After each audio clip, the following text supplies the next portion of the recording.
Chapter 239. Her long hair had been specially taken care of and stretched out at the back of her neck, revealing a beautiful phoenix tail.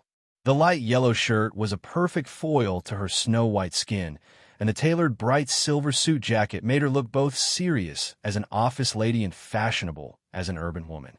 It had been a long time since they last met, but Lu Xiaoga still had that kind of cold and callous expression on his face. It seemed that he kept a very far distance from everyone. "I heard that you took 3 days off." Lu Xiaoga looked at Fong Yin sitting across from her and took the initiative to ask. "I'm not feeling well," Fong Yin said. After Qin Tian was taken away, Fong Yin rushed back in the rain. The bullet didn't stay in a body, and it didn't go through the vital parts. Fong Yingying and Fong Haohan both knew some treatment and bandaging methods. After being tossed around by them, Fong Yin quickly fell into a deep sleep. Fong Yin woke up in the morning the next day, but he was only 1 hour later than when he woke up at 6 in the morning to practice his stance.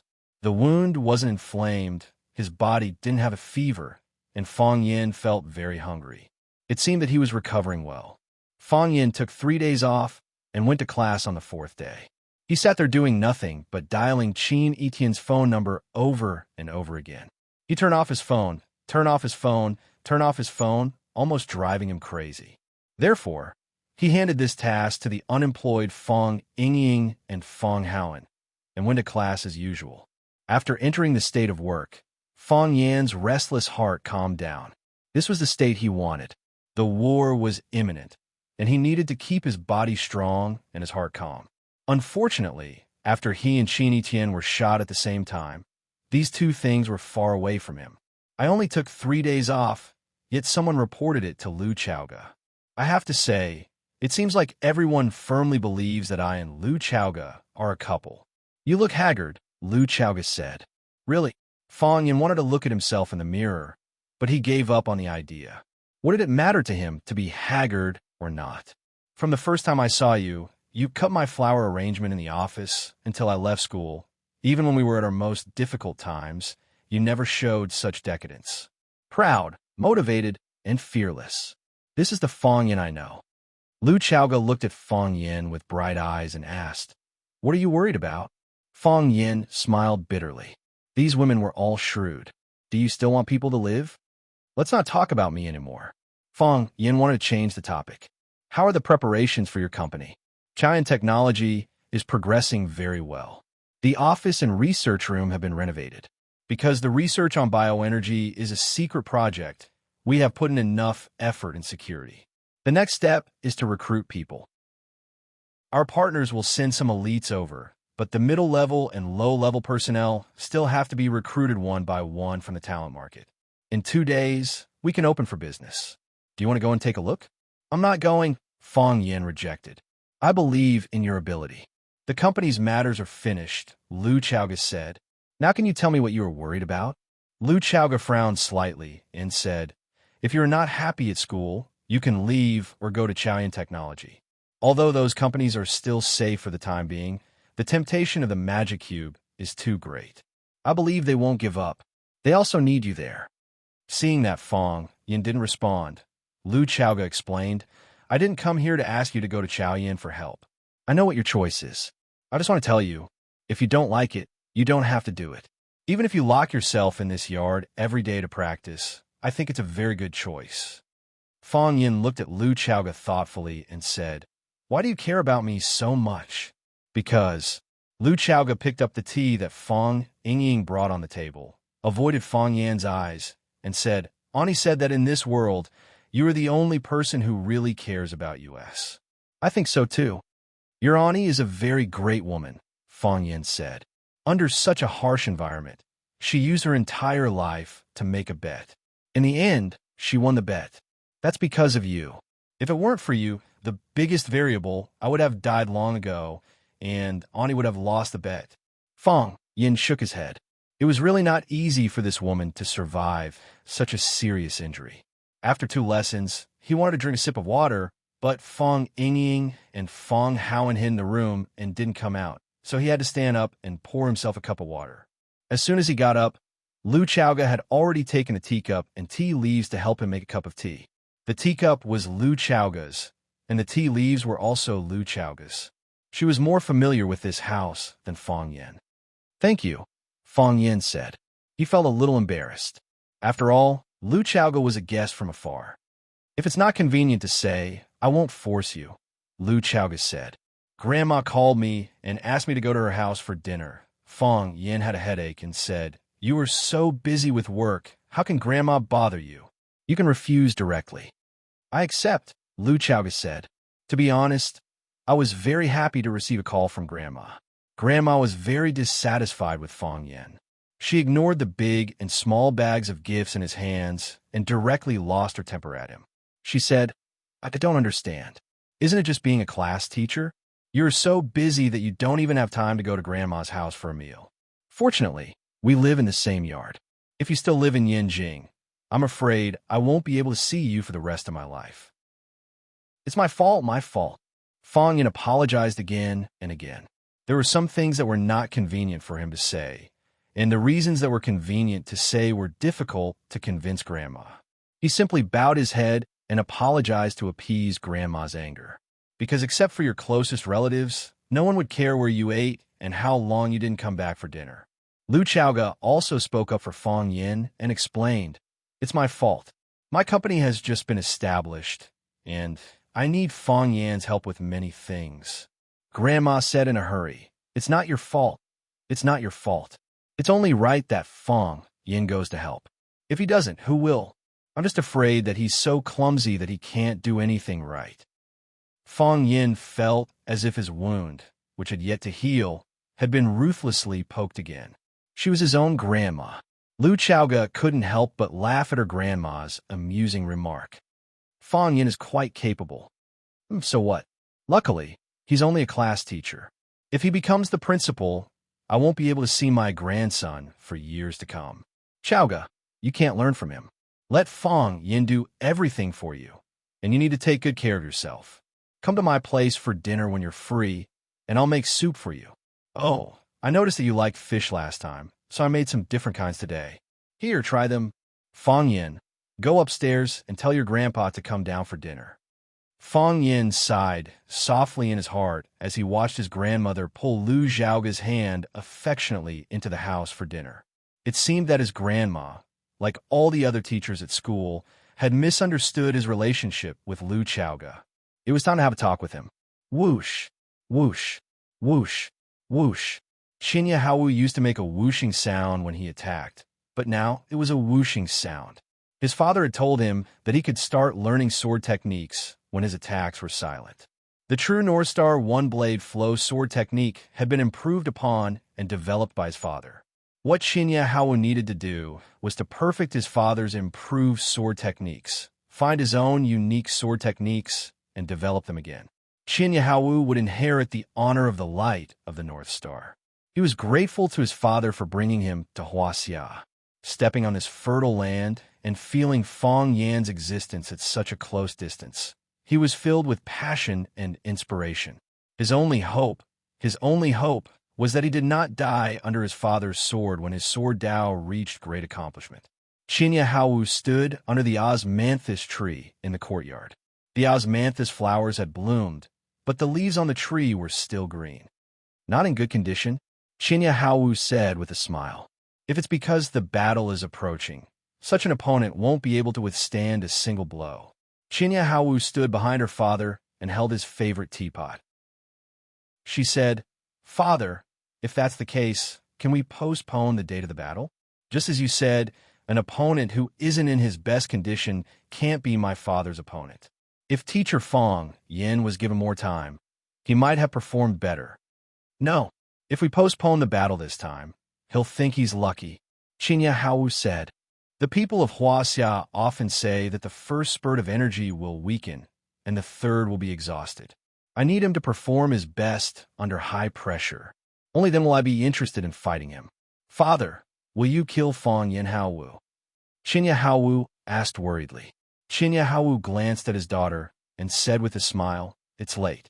Go back to sleep." He took the teapot from Qinya Haowu and walked past Qinya Haowu, who was still stabbing his sword with all his might. He said, "Entertain my guest." Hearing that, Chinahawu immediately followed his father outside with his sword in hand. In the long and narrow alley, a black figure stood tall and straight. Seeing two figures, one tall and one short, walking toward him from afar, his eyes turned cold, and he tightened his grip on his sword. Chinahawu stopped and looked at the black shadow. He asked in a deep voice, "Do you want to challenge him?" Chapter 240.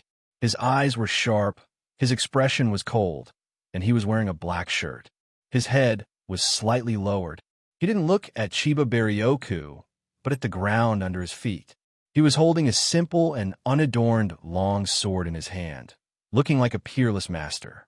You could think of him as a young version of Iguching or a black-clothed version of Shimin Chueshua. That is, if you ignored his round figure. "Yes, I want to challenge you," Fong Yingying said proudly.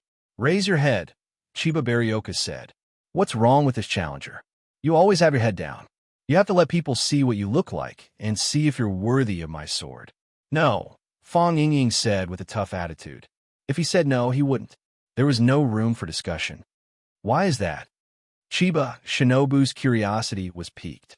Could it be that this was a new fighting method that had just become popular in Huaxia? Chiba Berioka had such a good habit. He was knowledgeable and greedy for novelty. No matter what kind of fighting method or skill it was, he was willing to appreciate it, discard the dregs, and take the essence. In the end, he took those things for himself. He gathered the strengths of hundreds of schools and achieved the glory of the God of Swords. "No reason. Just think of it as my neck sprained," Fong Yingying said. He didn't want to raise his head, because he heard from Junior Martial Uncle that when he saw Chiba Berioku, he had a feeling that he couldn't make a move. Since even Junior Martial Uncle couldn't make a move when he saw this old monster, he couldn't make a move. Fong Yingying thought hard and finally found a way to deal with Chiba Berioku. "I won't look at you. I won't even look at you. Naturally, I can make a move, right?" Fong Yingying felt that he was too *king smart. Chiba of the army stared at Fong Yingying and looked a little dispirited. He took a sip of tea from the small teapot and said, "I was looking forward to a battle, but I didn't expect it to be two naughty kids. Come out, my little friend." Fong Haohan, who was also dressed in black, walked out from the corner of the courtyard. He angrily said to Fong Yingying, "He called me little friend. How am I small?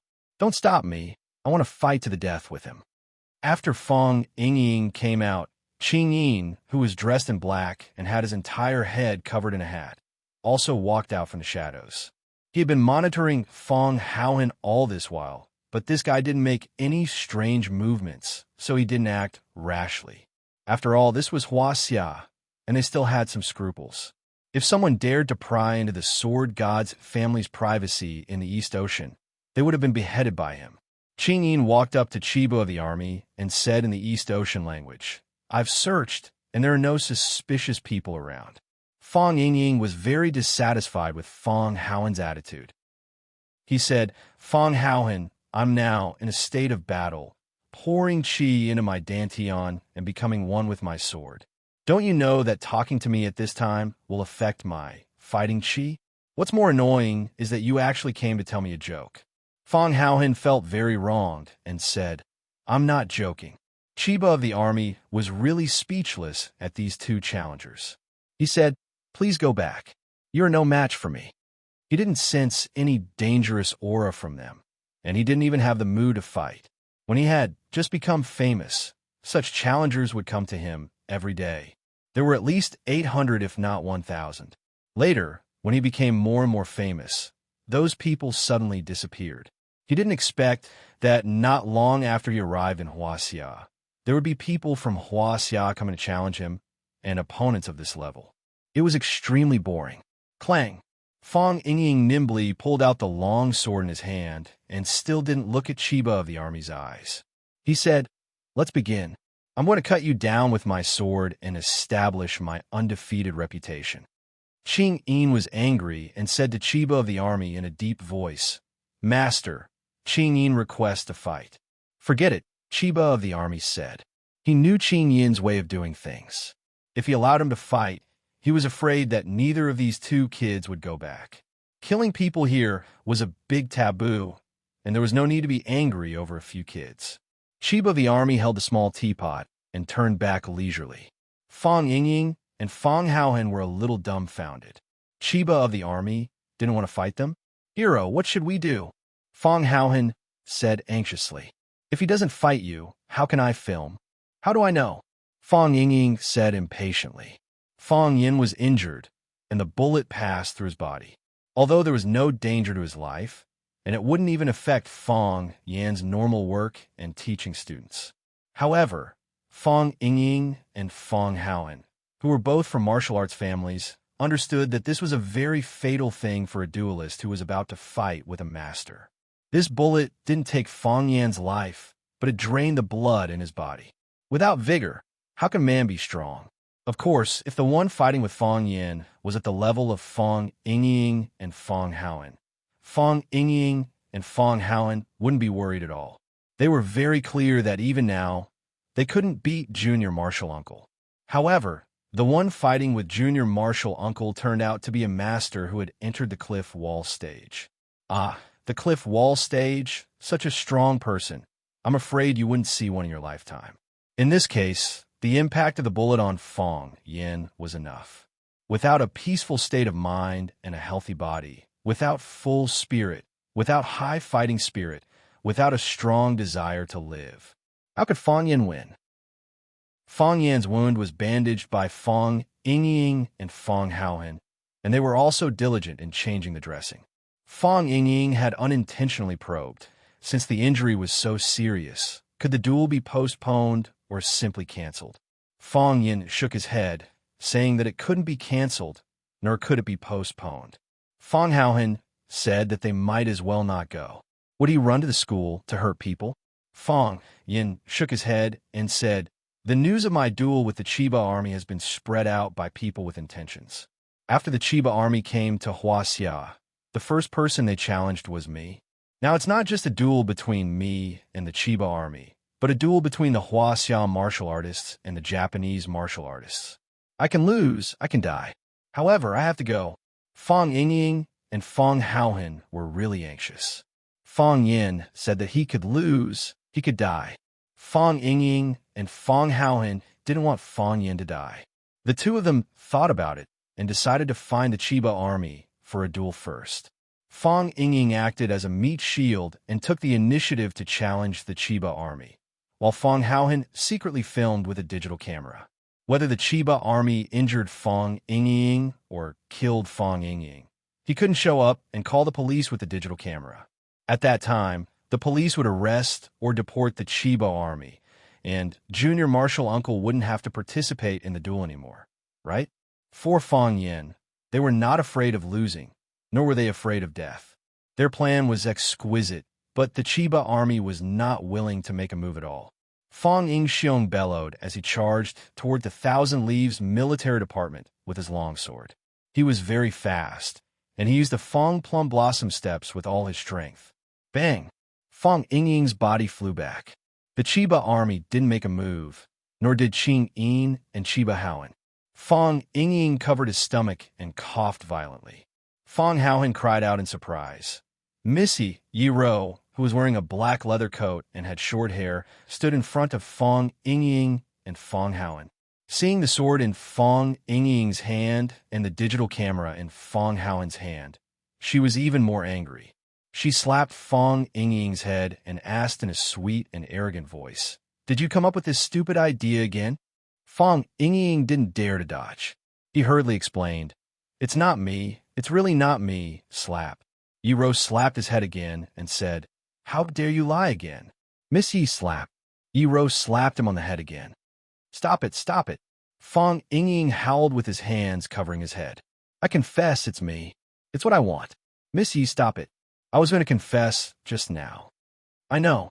Yi Ro looked like she understood. I'm used to it. I think it's more rhythmic to slap you 3 times. Fong Yingying opened his eyes and mouth wide. He looked at Yi Ro and couldn't say a word for a long time. Is it necessary to beat someone rhythmically?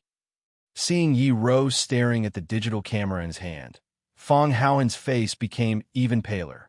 He hurriedly hid the digital camera behind his back, but soon realized that it was an insult to Miss Ye's IQ. He quickly took it out and said with a smile, "Miss Ye, it's all Fong Yingying's stupid idea. In fact, I don't agree with it. I strongly opposed it, but he threatened me with force. So, I could only follow him to this side." Bang! Before Fong Haohan finished his words, his body flew out. Yi Ro clapped her hands and said coldly, "Although Fong Yingying's idea is a bit stupid and he looks a bit wretched, at least he has a good mind. The Fong family raised you and taught you, but you are not even willing to make this sacrifice. Instead, you drag others down and betray your friends. If we weren't in front of outsiders, I would beat you to death." Fong Yingying nodded again and again, smiling so much that his eyes couldn't be seen. Yi Ro waved her hand and said, "Get out. Don't let me see you again." Fong Haohan climbed up from the ground and ran to Fong Yingying, saying, "Hero, she asked us to get out. This is an insult to us. Should we be angry?" Fong Yingying slapped Fong Haohan's head and scolded, "What's the use of being angry?" Influenced by Yi Ro, Fong Yingying also liked this kind of movement of slapping people's heads. Needless to say, there was indeed a sense of rhythm when he smoked. It was very satisfying. Fong Haohan thought it was right and said, "Then I won't be angry." Chapter 241. Fong Yingxiong and Fong Haohan didn't leave. They knew that although Yi Ro was a fierce woman who would beat people up at the slightest provocation, she didn't come to the Ministry of War alone to have tea and chat with them. Based on Fong Yingxiong and Fong Haohan's low IQ, they guessed that she might have the same goal as them. She wanted to drive the Chiba military division out of China so that Fong Yin wouldn't have the chance to fight with them. Thinking of this, Fong Haohan had already thought of a way to please Yi Ro.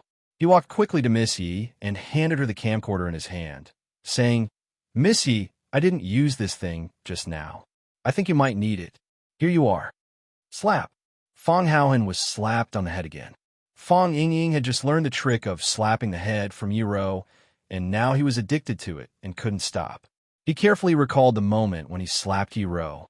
When Fong Haohan was about to lose his temper, he shouted at Fong Haohan first, "Fong Haohan, you idiot! Even if you give the camcorder to Miss Yi can't use it. Who can shoot while fighting?" Fong Haohan was stunned and said, "Then what should we do?"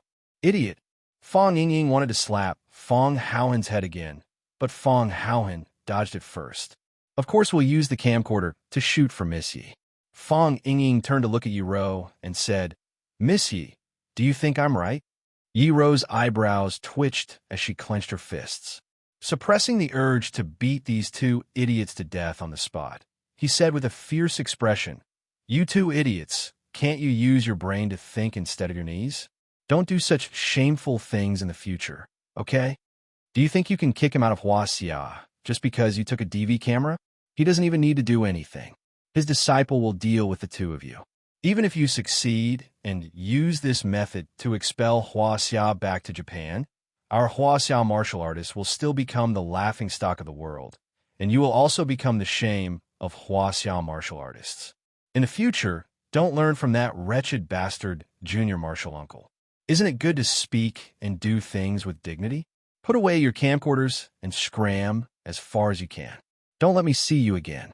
Every time I see you, I want to beat you up dozens of times." Thump, thump. Fong Yingying and Fong Haohan ran far away and peeped at them from the corner of the yard. "You scared me to death," Fong Haohan said with his hand on his chest. He had the look of a frightened young man. "We didn't tell anyone. Why did the whole world laugh at us?"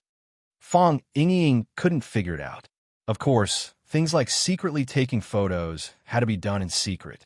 Yi Ro looked at Chiba of the army and said in a calm voice, "I'm sorry for the mischief of my family. They don't have the right to make you draw your sword, but I want to have a try. I want to challenge you."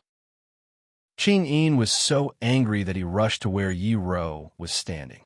"Come back," Chiba of the army shouted. Whoosh! Qing Yin retreated again, as if he had never left. He moved as fast as the wind and as fast as lightning. Chiba of the army looked at Fong Yingying and Fong Haohan not far away, and then at Yi Ro. He said with a smile, "Did Fong Yin send you?" "No one sent us," Yi Ro said. Fong, Yin doesn't know we're here. That's true. It's hard for a person with bad intentions to achieve such a high level at such a young age. Chiba of the army said, I know you. My daughter is studying in Rosefinch. When she came back, she said that a beautiful woman beat up Fong Yin in front of many students. That woman is you, right? It's me, Yi Rose said. Chiba of the army shook his head slightly and said, You want to hurt my body and heart of the sword so that Fong Yin can have an advantage in the battle with me. Yi Rose was a little unhappy. Does this old guy want to fight? If he wants to fight, then fight. Why is he talking so much nonsense? I'm here because you're a brilliant opponent, Yi Rose said. We, the warriors of Huaxia, are not afraid of challenges and are willing to take the initiative to challenge stronger enemies. You want Fong Yin to practice swordsmanship for you, and I also want to defeat you to forge an undefeatable heart of the sword. I like this answer better, Chiba of the army said. Adversity produces talents, and desperation produces masters. If you're all here for Fong Yin, you don't have to. Without experiencing blood and fire, how can you have supreme cultivation and set foot on the path to the heavens? Sword, Yi Rou shouted. Whoosh! Fong Ying threw the sword hard, and Yi Rou caught the sword in his hand. Clang! Yi Rou quickly drew the sword, looked at Chiba of the army, and said, I'll take it as a yes. Before she finished her words, she had already rushed toward Chiba of the army with a sword. Chiba of the army was excited. He liked to watch his father fight with others at such a close distance. He preferred to see his father effortlessly defeat his opponent. It was a feeling that everything was under his control. He was at ease, as though there was nothing in the world he couldn't do. This man was his father, the man he admired the most and yearned to surpass. It was a wonderful feeling. So, Qing Yin grabbed his arm, tapped the tip of his foot, and leaped backward, jumping out of the combat range. He ran in a straight line, a straight strike. Just like Yi Rou's character, there were no overly flashy moves, nor were there any illusions. She simply thrust the sword at Chiba of the army. It was also because of Yi Rou's character that she was able to achieve so much at such a young age. Those with great providence were definitely people with merit. Fang Zheng was straightforward. That was Yi Rou's character. This was also the reason why Old Drunkard preferred Yi Rou over his junior brother, Fong Yin, because he felt that Fong Yin was too embarrassing. However, Chiba of the army, who was known as the god of swords of Japan, didn't slack off at all. No one knew better than him that this simple strike of Yi Rou's was not simple at all. This strike went straight for the 3 vital points and 13 important acupoints on his chest. At the same time, his facial features and even his entire head were covered in the strike. 3 flowers in 1 sword. Initial success in swordsmanship. 7 flowers in 1 sword. Advance to the next level. Flower rain in the sky. Grandmaster. This was the basic common sense to evaluate a swordsman. According to this standard, Yi Rou's strike didn't even have a flower, and her level couldn't even be called initial success in swordsmanship. However, if one's swordsmanship reached the realm of return to simplicity, there wouldn't even be a flower. No flower meant that the world was full of sword flowers. No illusion meant that any illusion could be created.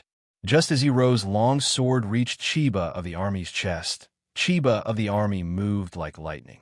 A long white robe with wide sleeves. A white, almost transparent hand stretched out from a sleeve. It was so relaxed that it looked like a fairy brewing tea or a Buddha picking flowers. Clang! Chiba of the army caught the tip of the long sword with 2 fingers. Whoosh! Yi Rou's sprinting speed finally stopped. No sound could be heard, but the fierce chi rolled up the dead leaves and dust on the ground. They flew all over the sky like butterflies playing in the wind. Yi Rou shook her wrist, and the long sword broke into 2 pieces. One piece was caught between Chiba of the army's fingers, and the other was still in her hand. Yi Rou raised her sword and stabbed again. Clang!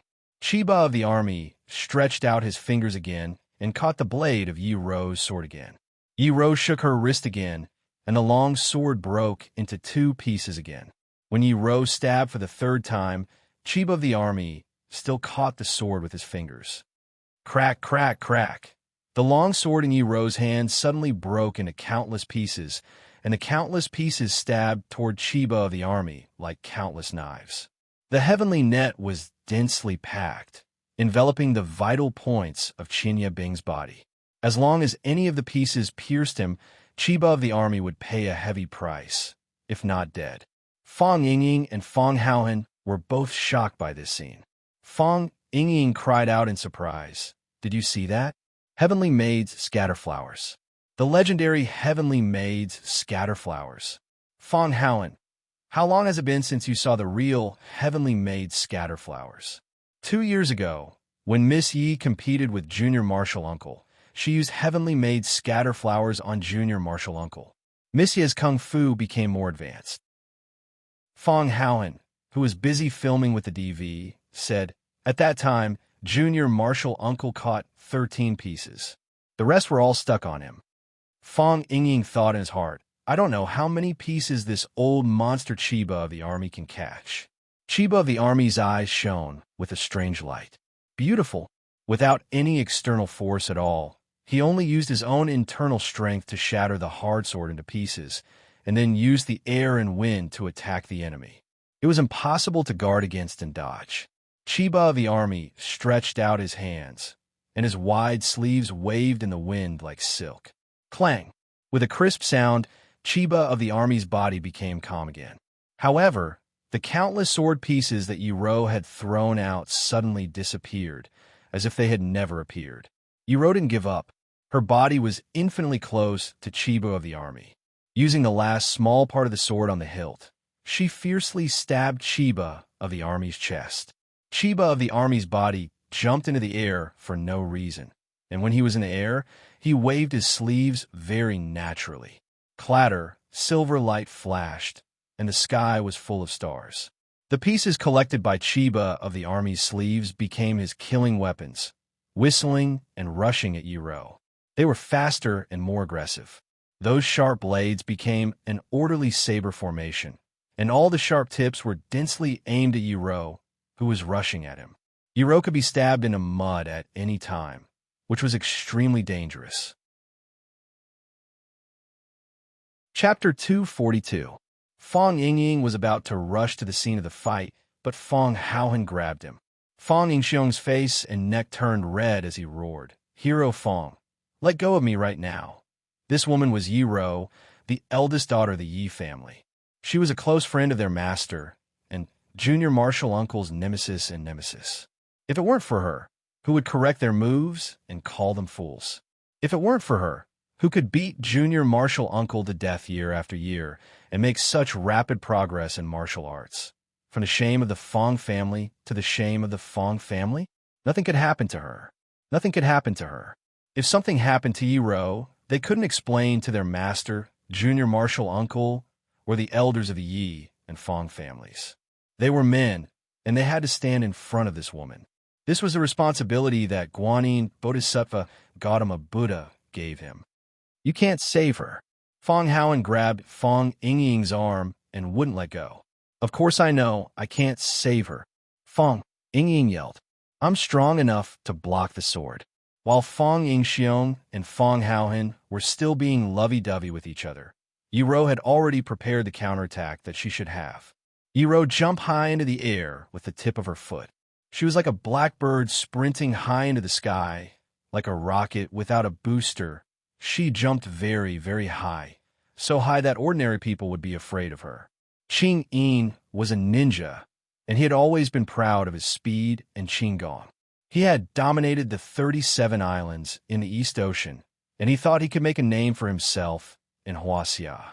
However, this young girl just lightly tiptoed like a beautiful firework leaping into the sky. Did she think about other people's feelings? Qing Yin, can you do it?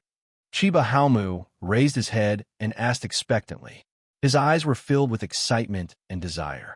The world was vast, and martial arts were magical. There were all kinds of strange martial arts and masters. He really hoped that he could become one of them. He also hoped that he could be like his father and fight to the death with the most powerful opponents in the world.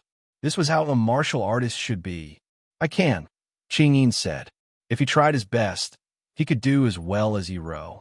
If he had the help of some tools, he could do better than Yiro.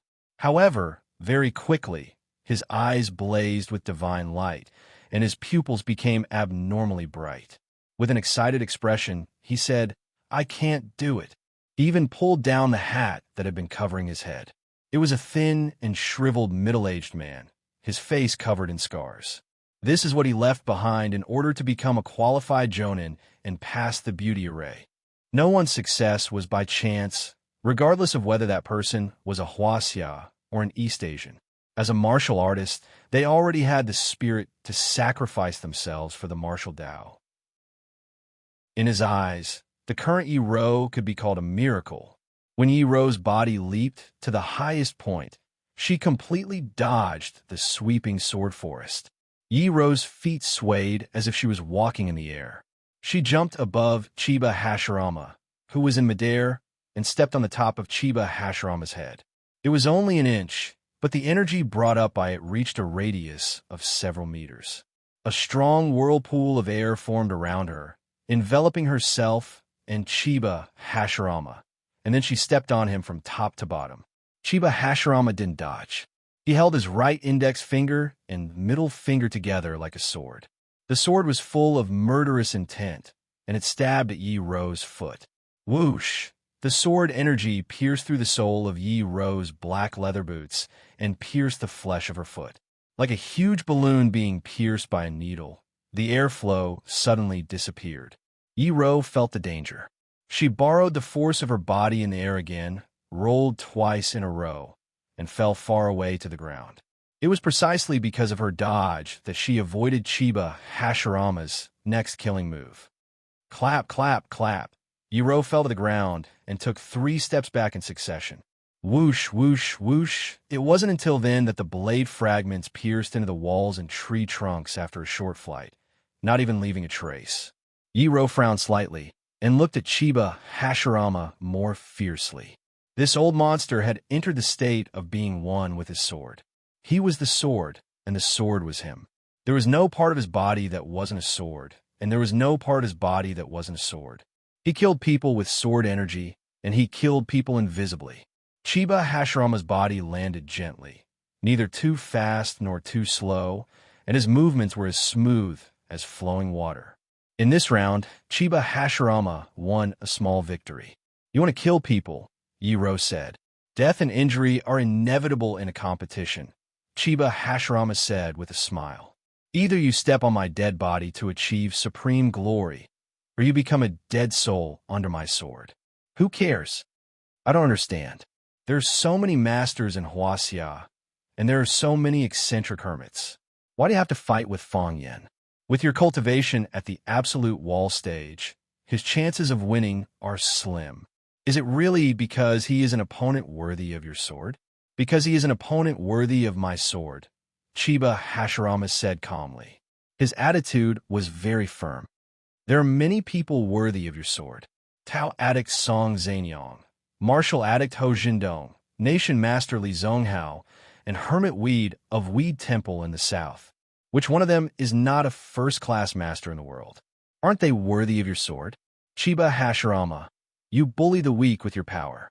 Yiro pointed to Chiba Hashirama, who was not far away, and asked, "Is that your son?" "Yes." "He is Chiba Hashirama," Chiba Hashirama said calmly. "If I challenge him and set up a fight to the death, what will you do?" Yiro sneered. "What's the difference between your behavior and what I'm going to do? If he admits defeat, the death will naturally be solved. If he accepts your challenge, then he must go all out." Chiba Hashirama looked at Yiro and said, "Miss Yi, I understand what you mean. You think I'm looking for Fang Yin to avenge my son and vent my hatred for my disciple, right? If he is willing to admit defeat, this competition will be canceled immediately." Yiro was silent. She knew that Fang Yin would not admit defeat. He could admit defeat to her, or even lie on the ground and pretend to be dead. He could admit defeat to the old drunkard. In order to force the old drunkard to teach him drunken crane riding the wind, he cried, made a scene, and asked him to be his master. After his plan to hang himself in front of the old drunkard failed, he threatened to secretly pee in the old drunkard's wine jar. But when did he admit defeat to others? When the Bailey family challenged him, even if he was beaten badly, didn't he grit his teeth and persist? The Tang family and the Fong family had been enemies for generations. The two families often fought each other. He was surrounded and beaten into a dumpling. He was beaten unconscious, but he didn't admit defeat. Wasn't admitting defeat to the Japanese Chiba shinobi division even more difficult for him to accept than killing him? Miss, fighting with the heavens is endless joy. Fighting with the earth is endless joy. Fighting with others is endless joy. This is what Yuhua people say. Have you forgotten it? Chiba Hashirama comforted her with a smile. It's rare to see a Tao querying expert. Please forgive me for my eagerness to hunt. So, Miss, please do your best in the next battle. Yiro stopped talking and took out a dragon head dagger from her waist. Of course, this wasn't a real dagger. She pulled the dragon's eye with both hands, and the bright dagger flew out of the dragon's head. Between the dragon's head and the dagger was a rope with dragon scales on it. Dragon whip. Yiro held the dragon's head in her hand and shook her wrist. The dagger on the whip tip flew toward Chiba Hashirama, not far away. The dragon scale rope was made of an unknown material. It let out a sharp dragon roar. The whip moved like a long knife or a sharp sword, cutting through the air and making a hissing sound. This time, Chiba Hashirama didn't wait for the weapon to reach him to intercept it. He stretched out his body and flew toward Yiro. His long hair and loose robe fluttered in the wind. He looked like an immortal descending to the mortal world. He ignored the whip tip that was aimed at the major acupoints on his chest. Even when the sharp blade came, he only flicked his finger. Clang! With a crisp sound, the dagger lost its aim and flew to the side. At this moment, he had already rushed into the inner palace and entered Yiro's defensive range. He slashed his palm toward Yiro's neck. His palm was also a sword, and the sword energy was shocking. Whoosh! Yiro shook her wrist again and pulled the dagger back, stabbing it toward Chiba Hashirama's heart from behind. At this moment, Chiba Hashirama could cut off Yiro's neck with his palm, but he would also be pierced by Yiro's dragon whip. He could either dodge or die together. This was Yiro's deliberate plan to hurt both sides. Chiba Hashirama looked at Yiro. In order to express her determination, Yiro closed her eyes at this critical moment. Chiba Hashirama knew that this girl was ready to sacrifice herself. When two people met on a narrow path, only the one who was not afraid of death could take advantage. Chiba Hashirama sighed softly, and his figure became illusory. Clap! He slapped Yiro's chest. The dagger that was about to stab into his back did stab into his heart, but it went through his heart again. What the dagger stabbed was only his illusion. His movements were too fast, and even when he had already left, his body was still in the same place without any change. His body disappears, and your eyes deceive you. Puff! Yiro spat out a mouthful of blood and flew backward in the air. Chapter 243. It was too fast and too urgent. Fong Yingying realized that the situation was not good and rushed over to pick her up. She was about to hit the ground halfway. Whether it was Chinya of the Ministry of Arms or Yiro, their full speed was not something that ordinary people could catch up with. Fong Yingying wasn't weak, but he was still several levels below them. This had nothing to do with hard work, but talent. Some people were born to be martial arts geniuses. Bang!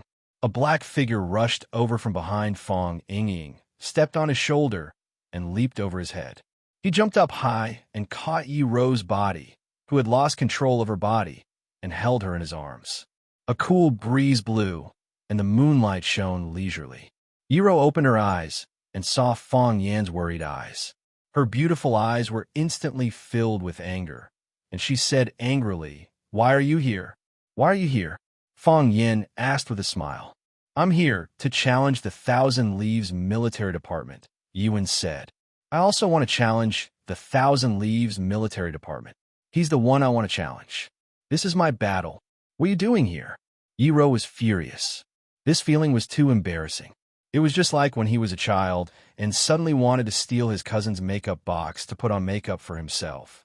In the end, he found a pair of eyes peeking at him from the window halfway through. She flew into a rage, and her eyes disappeared with a grin. From then on, she had the nickname Monkey King. She swore that she would beat up Fong Yin every time she saw him.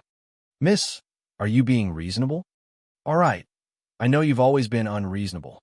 But first come, first served, right?" Fong Yin explained patiently. "He is my opponent. Even if you want to challenge him, you'll have to be behind me." "Who set the rules for queuing?" "I want to challenge him now. I'm willing.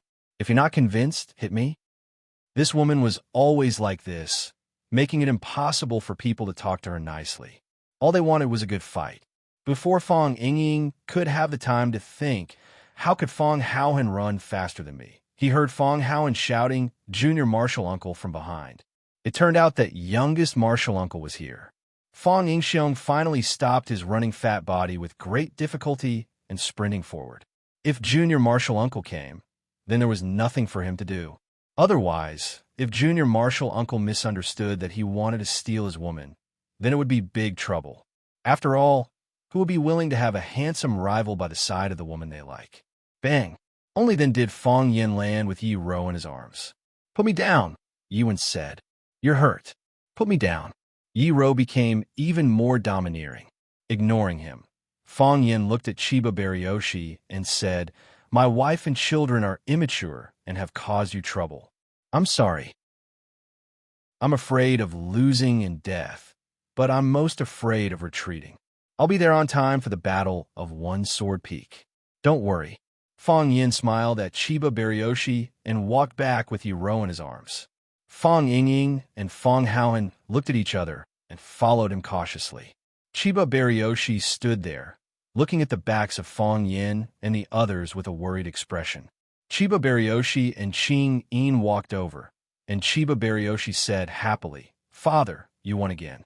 Yes, his father won again. He had won countless times since he was old enough to understand things. He had witnessed some of the battles with his own eyes, but most of the battles had become stories and legends. His father was the sword god of Japan, a figure deified by Japanese warriors. Winning was a habit for him. So was Chiba Baryoshi. Chiba Baryoshi didn't respond. He just stood quietly in the cool breeze under the moonlight. "What are you worried about, master?" Qing Yin asked. Chiba Baryoshi was still a child after all, and Qing Yin was more mature and sharper. "I won, and Japan lost," Chiba Baryoshi said. "How can one person's victory offset the loss of country?" Father, master, Chiba Baryoshi, and Qing Yin were confused. They didn't know why Chiba Baryoshi said that. If he won, it meant that Japan had won, because he was the pride of Japan, one of the representatives of Japanese warriors. How could a Japanese have lost? In Japan, they call me the sword god. Everywhere I go, they worship me, Chiba Baryoshi said in a low voice. He didn't feel very proud because of this.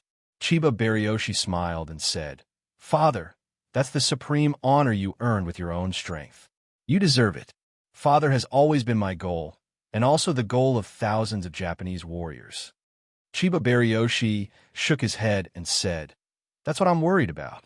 When they see me, they all keep quiet and worship me like a god. But that's not what I want. I want them to have the courage to draw their swords against me.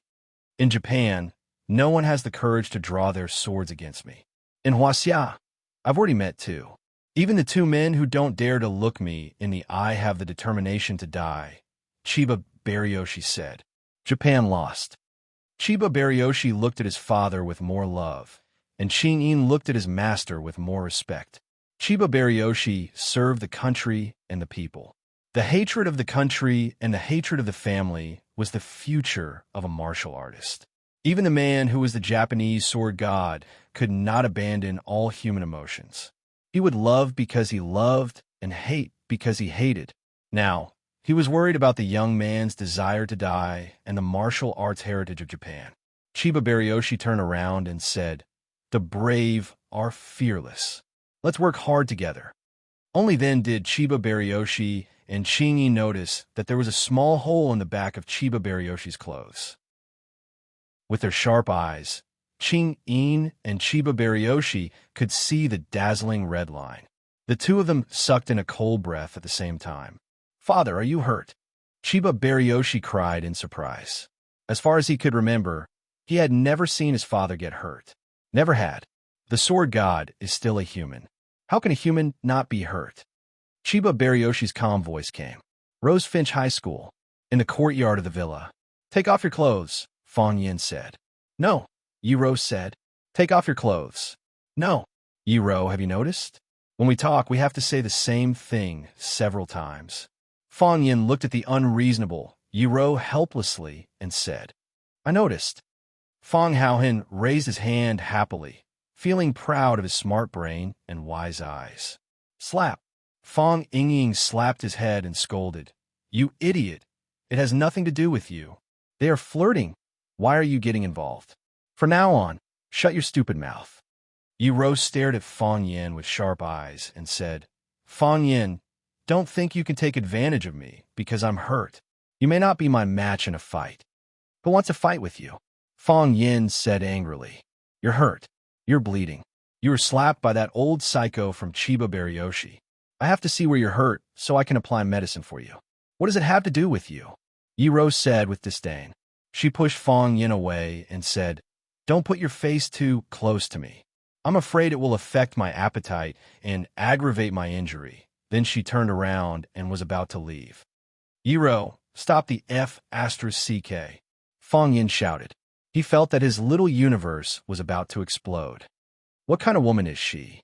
Is this kind of woman still a woman? Can you be affectionate just for once? Can you be humble for once? Can you be infinitely shy for once? Isn't it said that injured women are the most vulnerable? That old psycho from Chiba Baryoshi clearly slapped her, but why is she still so strong?" Yiro suddenly turned around and shouted, "Fong Yin, what did you just say?" Fong Yan's heroic appearance suddenly disappeared, and he said timidly, "I said please wait. Even if you want to leave, you have to take the medicine I gave you." He winked at Fong Yingying. Fong Yingying ran into the room and took out a bottle of powder from Junior Marshall Uncle's private collection. After thinking for a while, he took out 2 more bottles, then 3. "I'll tell my mom what you just said," Yiro said. Fong Yin felt that this woman was too vengeful. Fong Yin gave the powder to Yiro and said, "Apply half of it externally and take the other half with water. You'll be fine as long as all the clotted blood is drained out." Yiro hesitated for a while, grabbed the bottle, and turned around and walked into the darkness. Fong Yin walked her to the door of the small courtyard and sighed as he looked at Yiro's back. The two of them always used this strange way to get along. If they didn't quarrel or beat each other, they didn't know what to do. Fong Yingying and Fong Haohan came over, and Fong Yingying said, "Miss Yi saved us. If she hadn't gone in time, Fong Haohan and I wouldn't have been able to come back. She's a good person." Miss Yi didn't want to stay, because she was worried that she wouldn't have a place to sleep at night. Fong Haohan added. Fong Yin just remembered something, and turned around to look at Fong Yingying and Fong Haohan with a sneer. Fong Yingying and Fong Haohan were scared, and their legs were trembling. Fong Yingying said hurriedly, "Junior Marshall Uncle, I think I was hurt by the sword energy today. I'll go back and apply some medicine. I'm sleepy too." Fong Haohan was also quite smart, and he turned around to escape.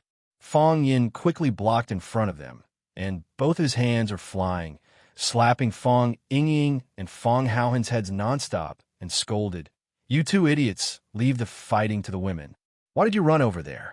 You two uneducated guys. Do you know how to write the word death?" Chapter 244. Junior Marshall Uncle, don't fight. You can't fight anymore.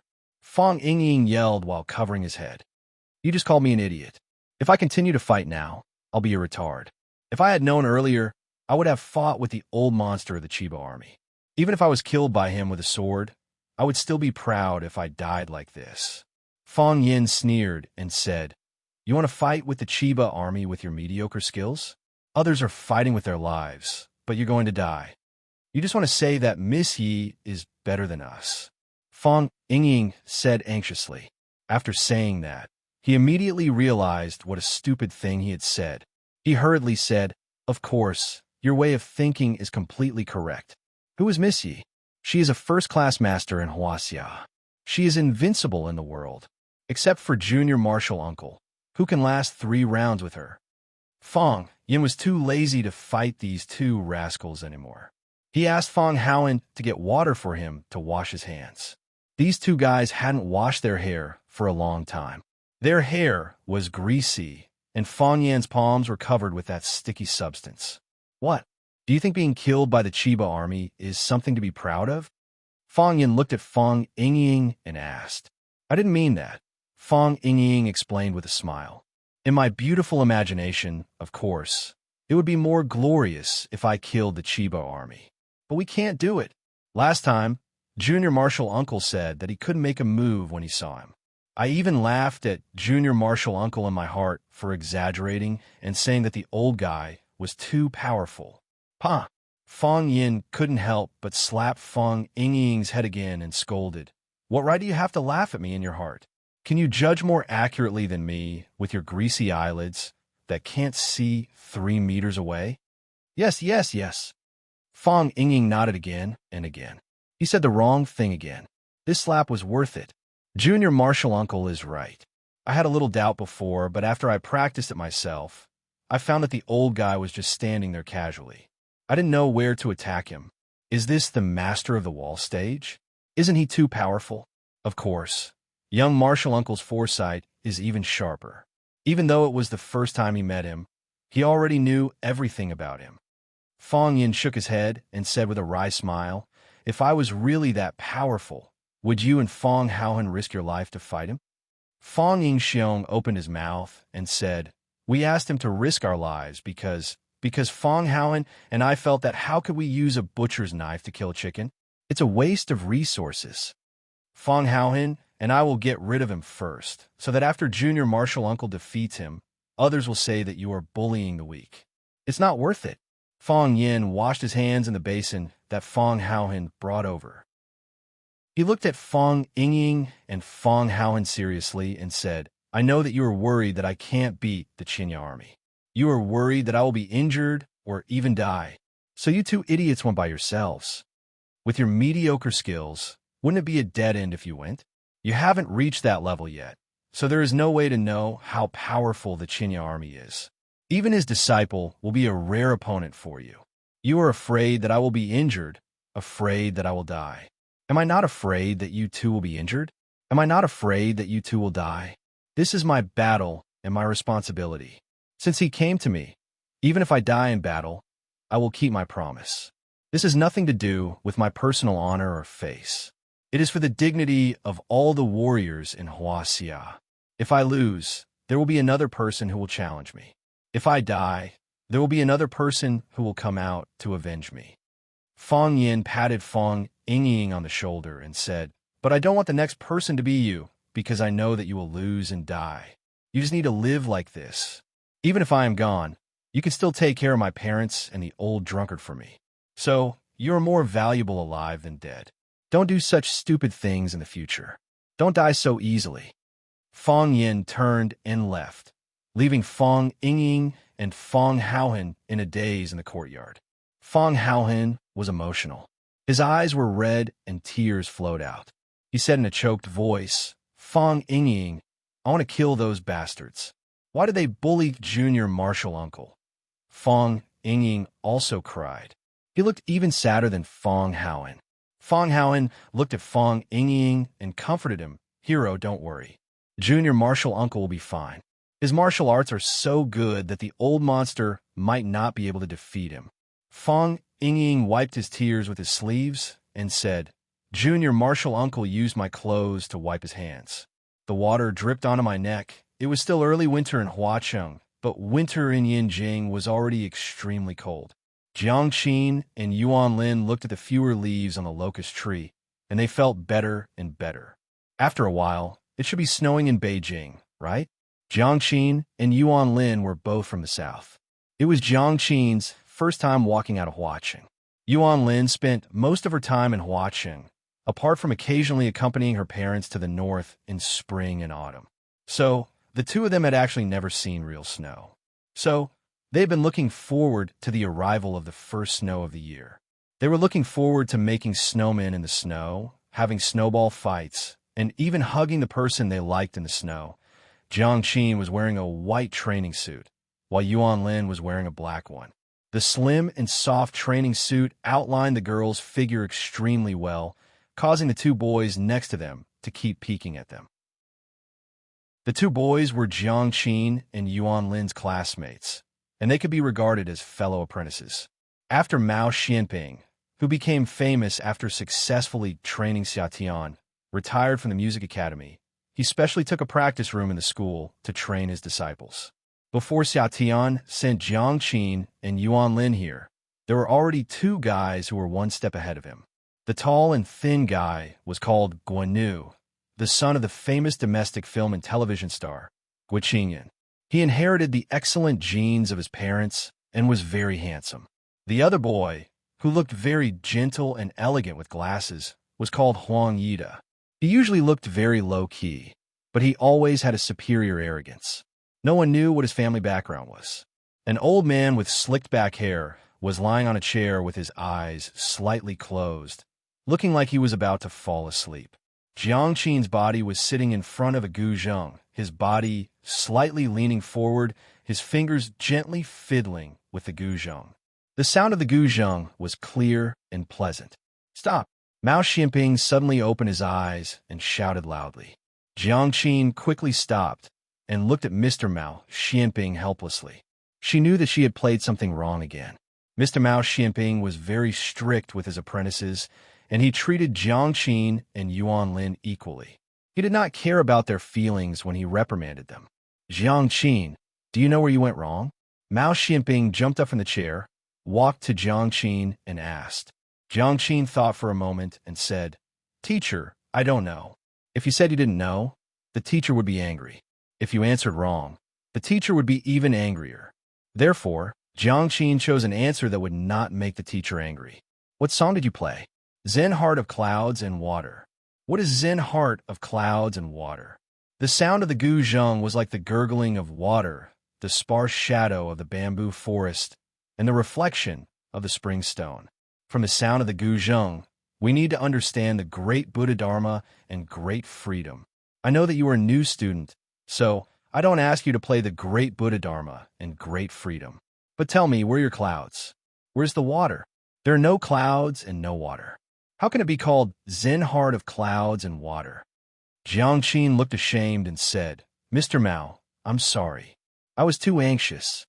Mao Xuanping's face softened a little and he shouted, "Guanyu, give us a demonstration." Guanyu walked to Jiang Qin and said with a smile, "Mr. Mao, don't be angry. Junior's sister has just come here, and it's already very good for her to achieve such a result. When I first came here, I was not as good as them. At that time, you were so angry that you hit me with a stick. Have you forgotten?" Guanyu looked at Jiang Qin again and said, "Junior's sister, don't be nervous. The teacher is strict with you because he has too high expectations for you. If it were an ordinary student, it would be very good if he could learn the skill of plucking and know the whole music score in this period of time. How dare I ask him to play a complete song?" Jiang Qin was very grateful to Guanyu for helping her out. She gave the chair to Guanyu and said with a smile, "Thank you." Guanyu smiled and sat down in front of the guzheng.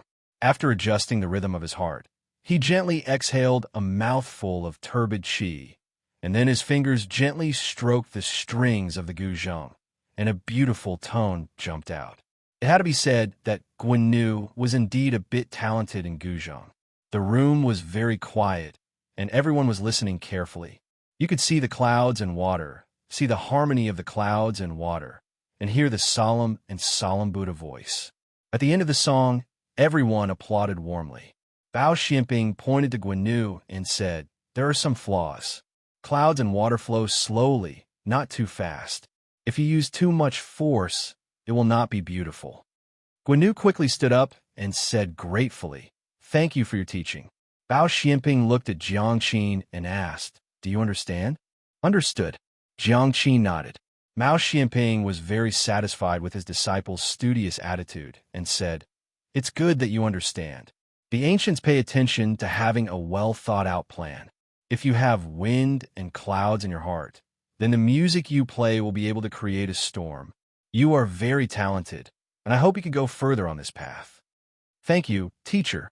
Jiang Qin sincerely thanked him. Mao Xianping waved his hand and said, "Okay, go eat." After Mao Xianping left, the students began to pack up their things and went to the bathroom to take a shower and change their clothes. When Jiang Qin and Yuan Lin changed into sweaters and down jackets and walked out, Guanyu and Huang Yida were already waiting at the door. Guanyu stood up and took the initiative to greet the two girls. He said, "I just discussed with Ida. Although we are brothers and sisters, we haven't even had a chance to have a meal together after being together for so long. Teacher must be very sad if he knows that our relationship is so estranged. It's me and Ida who didn't do a good job. Two little sisters, how about giving me some face and having a meal together today?" Chapter 245. When school reopened, it was normal for new classmates to gather together for a meal. When Jiang Qin and Yuan Lin had just entered middle school, Yuan Lin, the rich little girl, took 6 girls in her dormitory to eat at Pizza Hut. A meal that cost a few hundred yuan was really not a negligible amount of money for a middle school student. According to the relationship between the teacher and the teacher, the relationship between Jiang Qin, Yuan Lin, Huang Yida, and Guanyu was closer than that of their former classmates. Because the 4 of them were disciples of teacher Mao Xianping. They were not only classmates, but also fellow apprentices. In the future, they should help and take care of each other when they entered society. One must know that in the current entertainment circle, the proportion of students who graduated from the 2 famous schools, Shang Ying and China Film, was extremely high. They hugged each other, and there were many small circles in the big circle. It was easy to become popular by helping each other and hyping each other. Guanyu was the senior apprentice brother, so he naturally had the responsibility and obligation to organize the meal. Moreover, he was very good at talking, and he even brought up teacher Mao Xianping. If Jiang Qin and Yuan Lin still refused at this time, it was really unreasonable and inexplicable. Jiang Qin and Yuan Lin looked at each other, and Jiang Qin said with a smile, "Okay. This should be done. My treat. What do you want to eat, little sister?" Huang Yida put on a cool face, and his forthright manner when he spoke was very likable. "It doesn't matter what we eat," Jiang Qin said with a smile. "However, we have to invite teacher Mao. Just now, senior apprentice brother was said that this is our first gathering. If we don't invite teacher Mao to such a meaningful gathering, how sad will he be? Invite the teacher." Guanyu and Huang Yida had a look of rejection. Who would want to eat with the teacher? "Yes, we like to eat with the teacher," Yuan Lin said happily. The eyes of the 2 girls became bright. The teacher they liked to eat with was called Fang Yan. "I'll make the call." After Jiang Qin said that, he took out his phone from his pocket and dialed Mao Xianping's number. Mao Xianping had just separated from his students. He was a little surprised to receive a call from Jiang Qin. Jiang Qin and Yuan Lin were recommended by Xia Chun. He valued Xia Chun a lot, and he valued Jiang Qin and Yuan Lin as well. After listening to Jiang Qin's words, Mao Xianping smiled and thanked him, but he still refused the students' invitation to dinner. He was a very famous musician in the country and had endless social engagements every day. Tonight's dinner had been arranged a week ago. After hanging up the phone, Jiang Qin put his mobile phone into his small bag.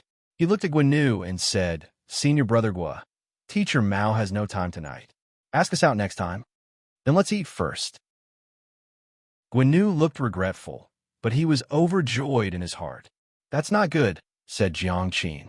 "Since teacher Mao said next time, let's wait until next time. Yuan Lin and I are going to meet a friend." Yes. We made an appointment in advance." Yuan Lin nodded repeatedly.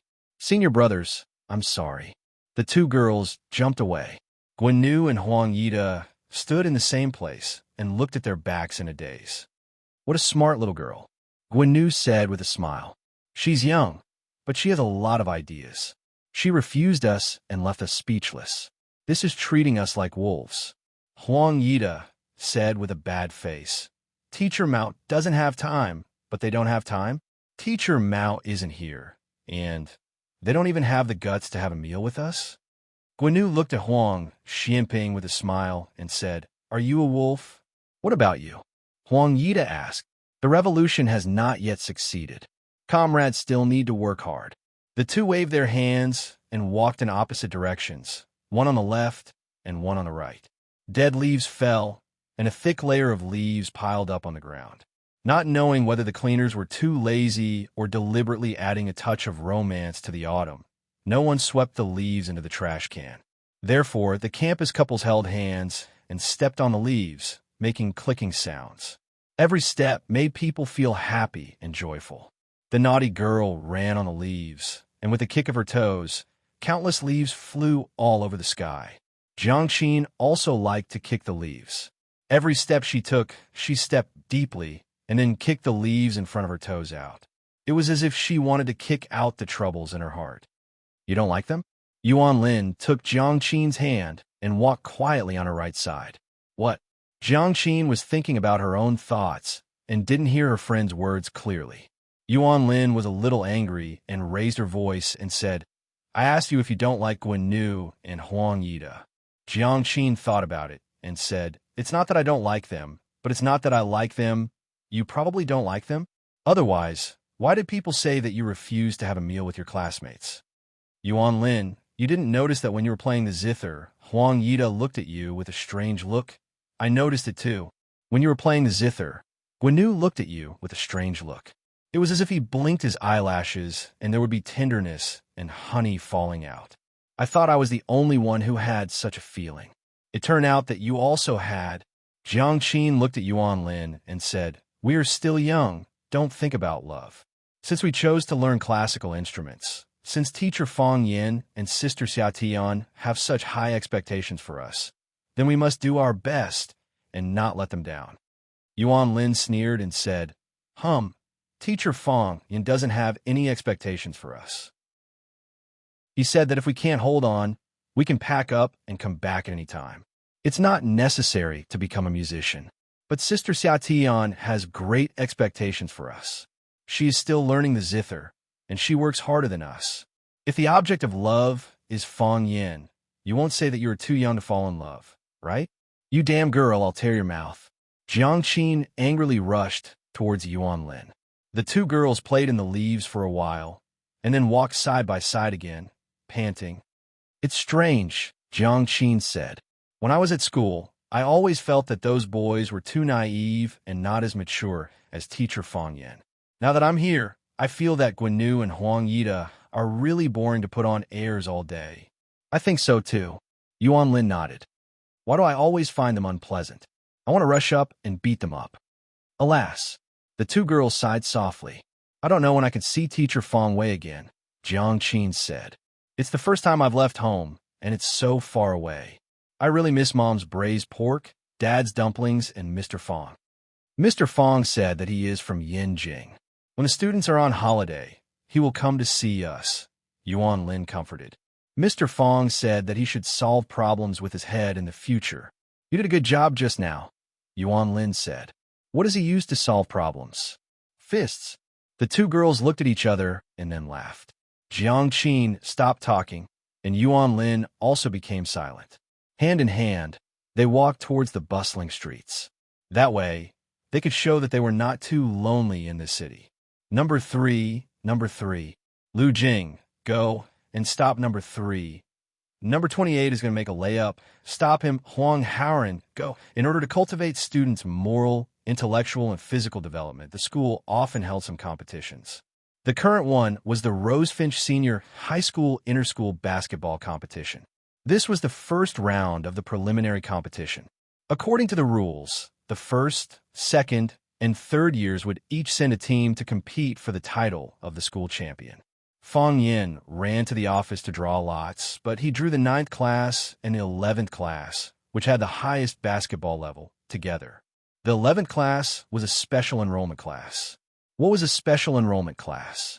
It meant that the students had a special skill and could be admitted to Rosefinch Secondary with extra points. Some were good at drawing, some were talented in music, and some were good at calligraphy. Of course, most of them were good at sports, because during the recruitment test, if you say you can draw well, then you have to draw well. If you said you were talented in music, then you had to shout. If you said you were good at calligraphy, then you had to write a beautiful essay. However, if you said you were good at sports, as long as you were strong enough, then you had extra points.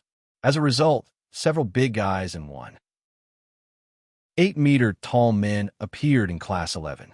When they walked together, it was a beautiful scene in the school. It was a tough game. Class 9 didn't have any good basketball players to begin with, and they couldn't miss school activities either. The team of 5 was barely made up by Fong Yen. The only substitute was only able to make up the team because of his height. He said he couldn't play basketball, but Fong Yen didn't believe him. Or rather, he didn't want to believe him. He tried on the court, and when he got nervous, he ran away with the ball in his hands. Fong Yen had to believe it. It was only the third quarter, and the score was already more than 30 points.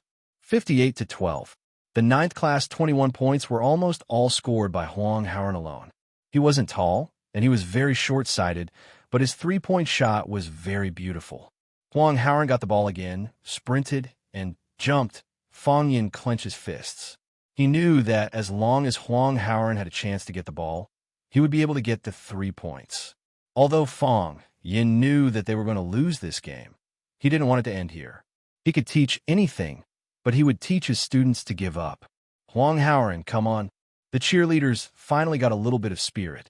They were also stunned by the 11th class. The gap was getting bigger and bigger, and their voices were getting smaller and smaller. Finally, there was no sound. If it weren't for Fong Yan's strict discipline, they wouldn't want to watch anymore. Huang Haoran raised his arm, and his wrist gently hooked, bang. A giant appeared in front of him and slapped the ball on Huang Haoran's face. Pa! Huang Haoran's body fell on the solid concrete floor, and he didn't move. Chapter 246. While the others were shocked and at a loss, Fong Yen had already run toward Huang Haoran. He didn't casually carry Huang Haoran's body. He just squatted down and shouted, Huang Haoran! Huang Haoran! Huang Haoran finally opened his eyes. With a painful expression on his face, he said, Teacher, he broke the rules. He wanted to raise his right hand to show Fong Yen, but he couldn't lift it. His back hurt badly, as if his spine was about to break. Fong Yen didn't need to lift it up to see that Huang Haoran's right hand was purple and red. Even his wrist was swollen.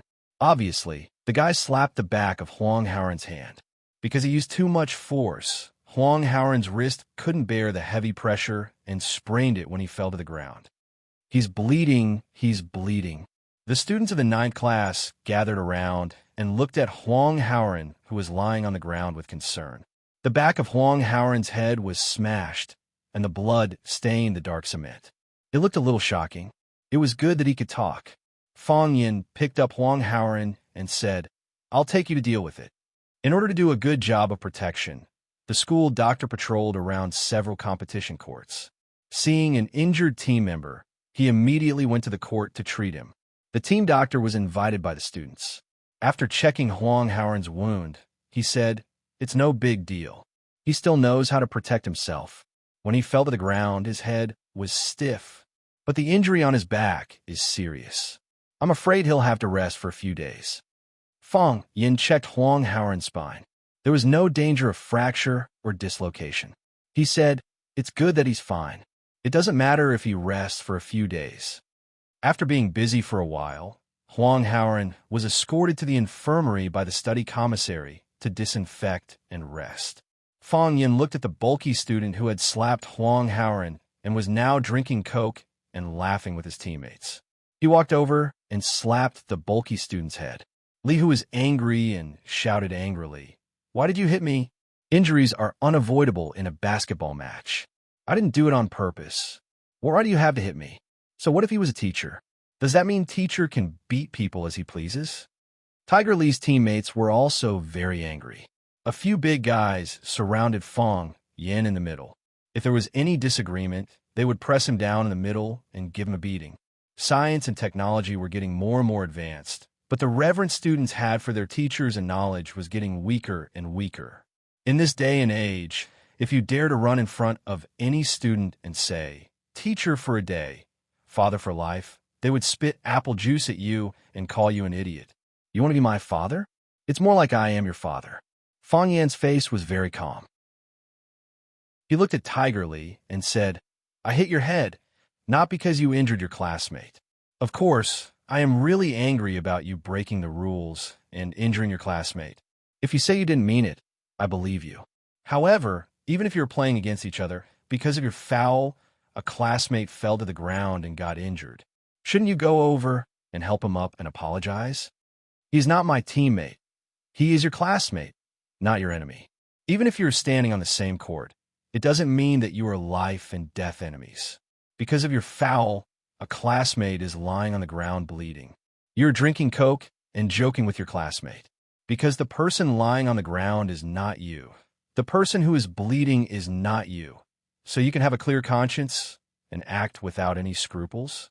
I was angry and hit you because of this reason, not because you said it was an unintentional foul that caused a student to get injured. Mr. Fong, what you said is too much. A middle-aged man wearing a Rockets jersey was sitting under a tree. He was dismissive of Fang Yan's words. It is normal to get injured in a basketball game. Even in the NBA, don't big-name stars often get injured and have to have surgery?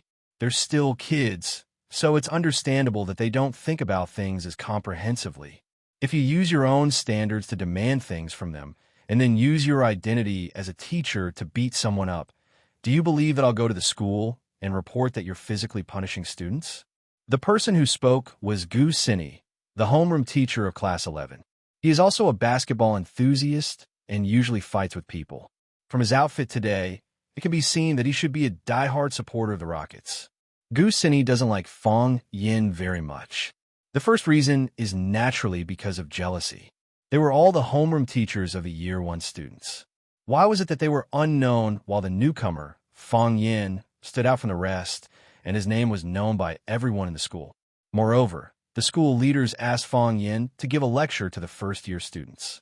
This is undoubtedly a slap in the face of all the first-year teachers.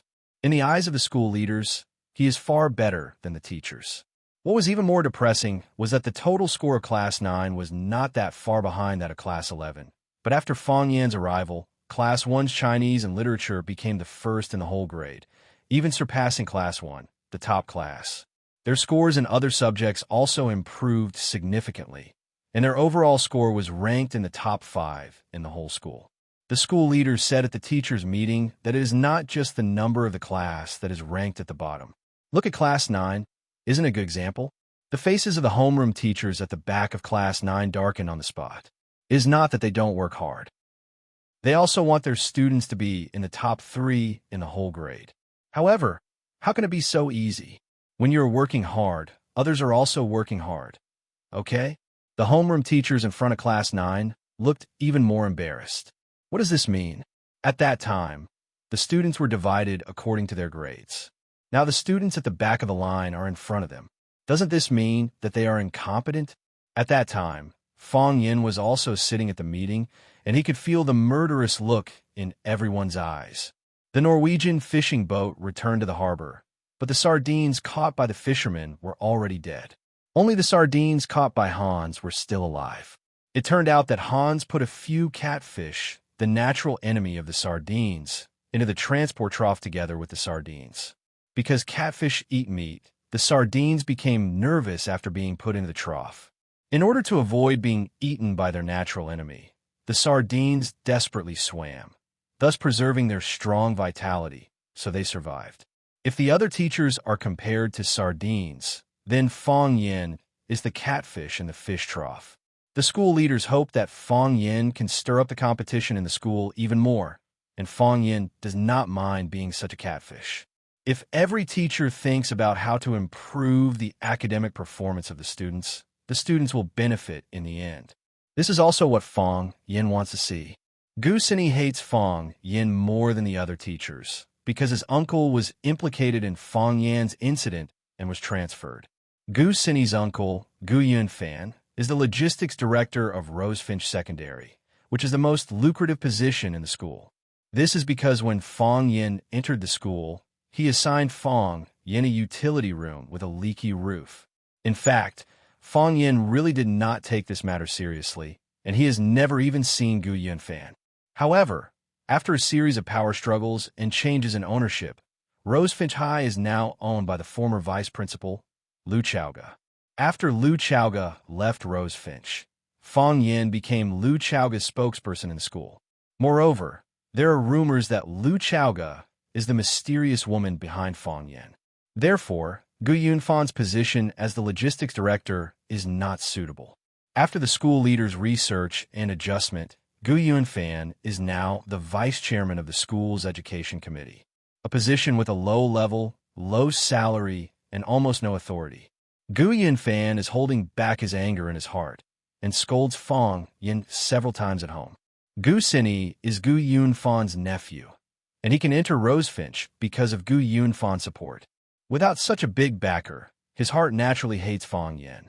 Fang Yin feels Gu Xini's hostility towards him, but he thinks that he is too good to be pleasing to the eye, who asked him to be the natural enemy of sardines. Fang Yin looked at Gu Xini with a serious face and said, "Teacher Gu, you can't say that. A great person said that education should start from a child, and the quality of students should be taught from an early age. This has nothing to do with the student's age, and it has a close relationship with whether he has the quality of unity and helping each other. Melt at the age of 4 and Huang Xiang at the age of 9 know how to use the fan to warm the quilt." Teacher Gu said that NBA teams often have players who get injured because of fouls and need surgery, but I have also seen players pull up players who don't belong to the same team from the ground. Can't they just pull up their classmate and say hello out of concern? If this is the case, what is the point of us working so hard to pass on knowledge to them? What is the point of such students to our society as a whole? Hearing Fang Yan's words, the other students also echoed in agreement. Yes, this is clearly a performance of lack of quality. This is not playing basketball at all. This is beating people. Huang Haoren's hand is swollen from their beating. The students of Class 9 also gathered around. Tang Cheng stood behind Li Hu. As long as Fang Yin gave him a look, he could put down this group of guys in the shortest time. Gu Xini knew that his students couldn't stand on the side of reason, so he said angrily, "Li Hu is wrong. Didn't you already teach him a lesson? Now at the basketball game, do you still want to play? If you want to play, quickly send someone up. If you don't play, we will win this game. Who wants to talk so much with you?" "Tang Cheng," Fang Yin shouted. "Yes." Tang Cheng responded and walked in front of Fang Yin. "You go up," Fang Yin said. "I don't want to," Tang Cheng said with a bitter face. "It's boring to play with them. Isn't this bullying? I want to win this game. Also, from now on, don't let them take a single point," Fang Yin said. "If they don't realize their mistake, I will never give this victory to them." Gu Xini sneered and said, "Basketball is a sport for 5 people. So what if Tang Cheng plays well alone?" Chapter 247. Tang Cheng made a 3-pointer from the distance. Swish! The ball went in. Tang Cheng dribbled the ball past people. He passed 1, 2, 3, 4, 5, whoosh. The ball went in. Tang Cheng jumped up and dunked. 2 people jumped up from the left and right sides to intercept. Li Hu roared, "Don't even think about it." He jumped up from the front and used his strong body to hit Tang Cheng. Clang! The ball went into the basket fiercely. Li Hu's body was knocked to the ground. Pa!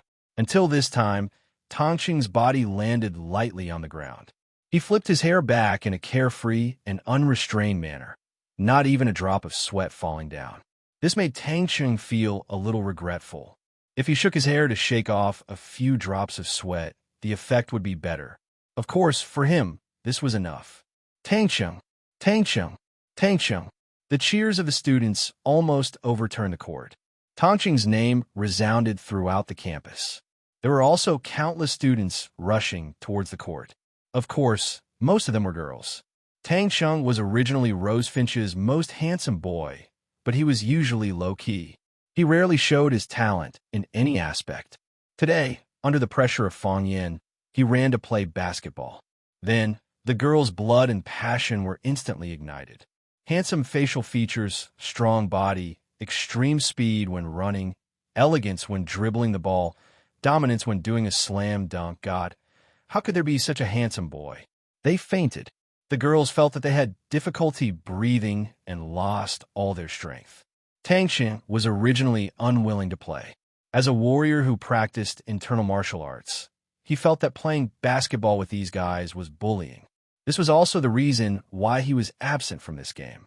Before, Fang Yin did not think of letting Tang Xiang play because Tang Xiang would lose his competitive spirit when he played. He could win a whole game by himself. The existence of other teammates was meaningless. At that time, this competition would become his own game, and it would be quite boring for the others to play. However, after Huang Haoran got injured, Fang Yin decided to teach those who didn't know how to respect others a lesson. If they don't reflect on their actions, they don't deserve the glory of victory. Sure enough, after Tang Xiang left the stage, the situation became one-sided. Li Hu fell to the concrete floor under the blue net. The basketball fell from the blue net and landed heavily on his body. Li Hu gasped for air, feeling his heart beating fiercely. He looked at Tang Xiang with fear in his eyes. It was too terrifying. It was too terrifying. He couldn't stop him if he wanted to, couldn't catch up to him if he wanted to, couldn't jump high if he wanted to, and couldn't win if he wanted to. This was the first time he felt so powerless on the court. They were like a group of children, and Tang Xiang was like a giant among a group of children. Although they looked stronger and taller than Tang Xiang, they were not on the same level as Tang Xiang. Tang Xiang alone was enough. Tang Xiang did it alone. This was the thought of everyone in the stadium. When the ball was in their hands, Tang Xiang sprinted and the ball was in his hands. Then he ran quickly and left them in the dust. Finally, he scored successfully. When the ball was in Tang Xiang's hands, Tang Xiang ran quickly. They couldn't catch up with his speed at all, and then they watched him score successfully. In the last 5 minutes of the third quarter, Tang Xiang scored 39 points alone. He almost didn't waste time. He took the ball and ran, grabbed the ball to attack, didn't look at the long shot, and turned and ran after the shot. When Li Hu and the others were still staring at the trajectory of the basketball and praying that the ball wouldn't go in, he had already run to the side to defend. The only thing the Class 11 players could do was to waste more time when they were serving or dribbling the ball. They wanted to finish the third quarter as soon as possible. It was too exciting, and they felt that they couldn't bear it.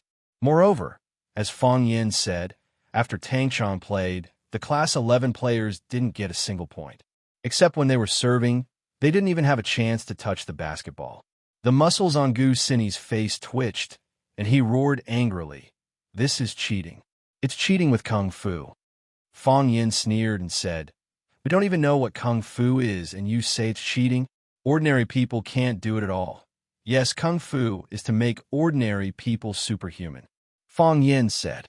"Strengthening the body is also Kung Fu. Improve your speed, exercise your physique, strengthen your jumping ability. As long as Tang Xiang doesn't foul, everything he does on the court is reasonable. If possible, I hope that every player in the Chinese football team knows Kung Fu. Then they can go out of Asia to the world and win every World Cup. At that time, will the opponents from other countries say that it's a foul just because they know Kung Fu? Unreasonable." Gu Sini left angrily. He didn't want to watch the game anymore. Fang Yin looked at the Class 9 students around Tang Xiang thoughtfully. It seems that it's time to let them develop morally, intellectually, and physically. In the principal's office, Zhang Xiaofeng looked at Fang Yin and said, "It's just a game. The students are injured. It's not good. It's because the students were injured. That's why I'm so angry." Fang Yin explained. "Principal Zhang, you know, I'm not a stingy man. Even though Director Gu assigned me a utility room, I never held a grudge against him. I didn't expect that they would hold a grudge against me. Isn't this unfair to me? How can there be absolute fairness in this world?" Zhang Xiaofeng said with a smile. "Tell me, what do you want to do?" "I want to change the morning self-study time to sports training," Fang Yin said. Zhang Xiaofeng pondered for a moment and said, "The school has 2 PE classes every week, and there's a break every morning. Principal Zhang, 2 PE classes a week is absolutely not enough. It doesn't improve the student's physique. Everyone should be lazy during the 20-minute break, and it's easy to be perfunctorily passed by them. What's your idea?" "I want to take them to learn Tai Chi," Fang Yin said. "Tai Chi has a good effect of strengthening the body, and the movements are gentle and gentle, neither too fast nor too slow. It won't let the students do difficult movements and cause strain. It can dredge the meridians, eliminate stress, concentrate the spirit, and improve the student's learning ability. Zhang Xiaofeng thought for a while and said, I can't promise you, because it's too risky. Even if I'm the principal of the school, I don't have the right to change the students' learning subjects at will. However, you could try it in Class 9. If the effect is really obvious, we will report it to the leader and promote it to the whole school. Thank you, Principal Zhang, Fang Yin said. This was the purpose of his coming. He didn't think about implementing it to the whole school at once. There was always a gradual process of doing things. After Fang Yin left, Zhang Xiaofeng sat on the chair and thought for a while. He called the secretary in and said, Please invite the vice principals to my office to discuss the job transfer of Comrade Gu Yunfan. Gu Yunfan secretly held a grudge against Fang Yin. Gu Sini, because he didn't like Fang Yin, actually took the initiative to provoke the students of the two classes. This made Zhang Xiaofeng very dissatisfied. Presumably, Fang Yin also had a lot of anger in his heart. Although Fang Yin didn't put forward any suggestions on how to deal with Gu Yunfan, it seemed that nothing had happened. However, since Lu Chaoga put him in this position, he would help Fang Yin solve some unnecessary troubles. Fang Yin said that he wasn't a stingy person. However, in Zhang Xiaofeng's heart, he didn't believe Fang Yin's words.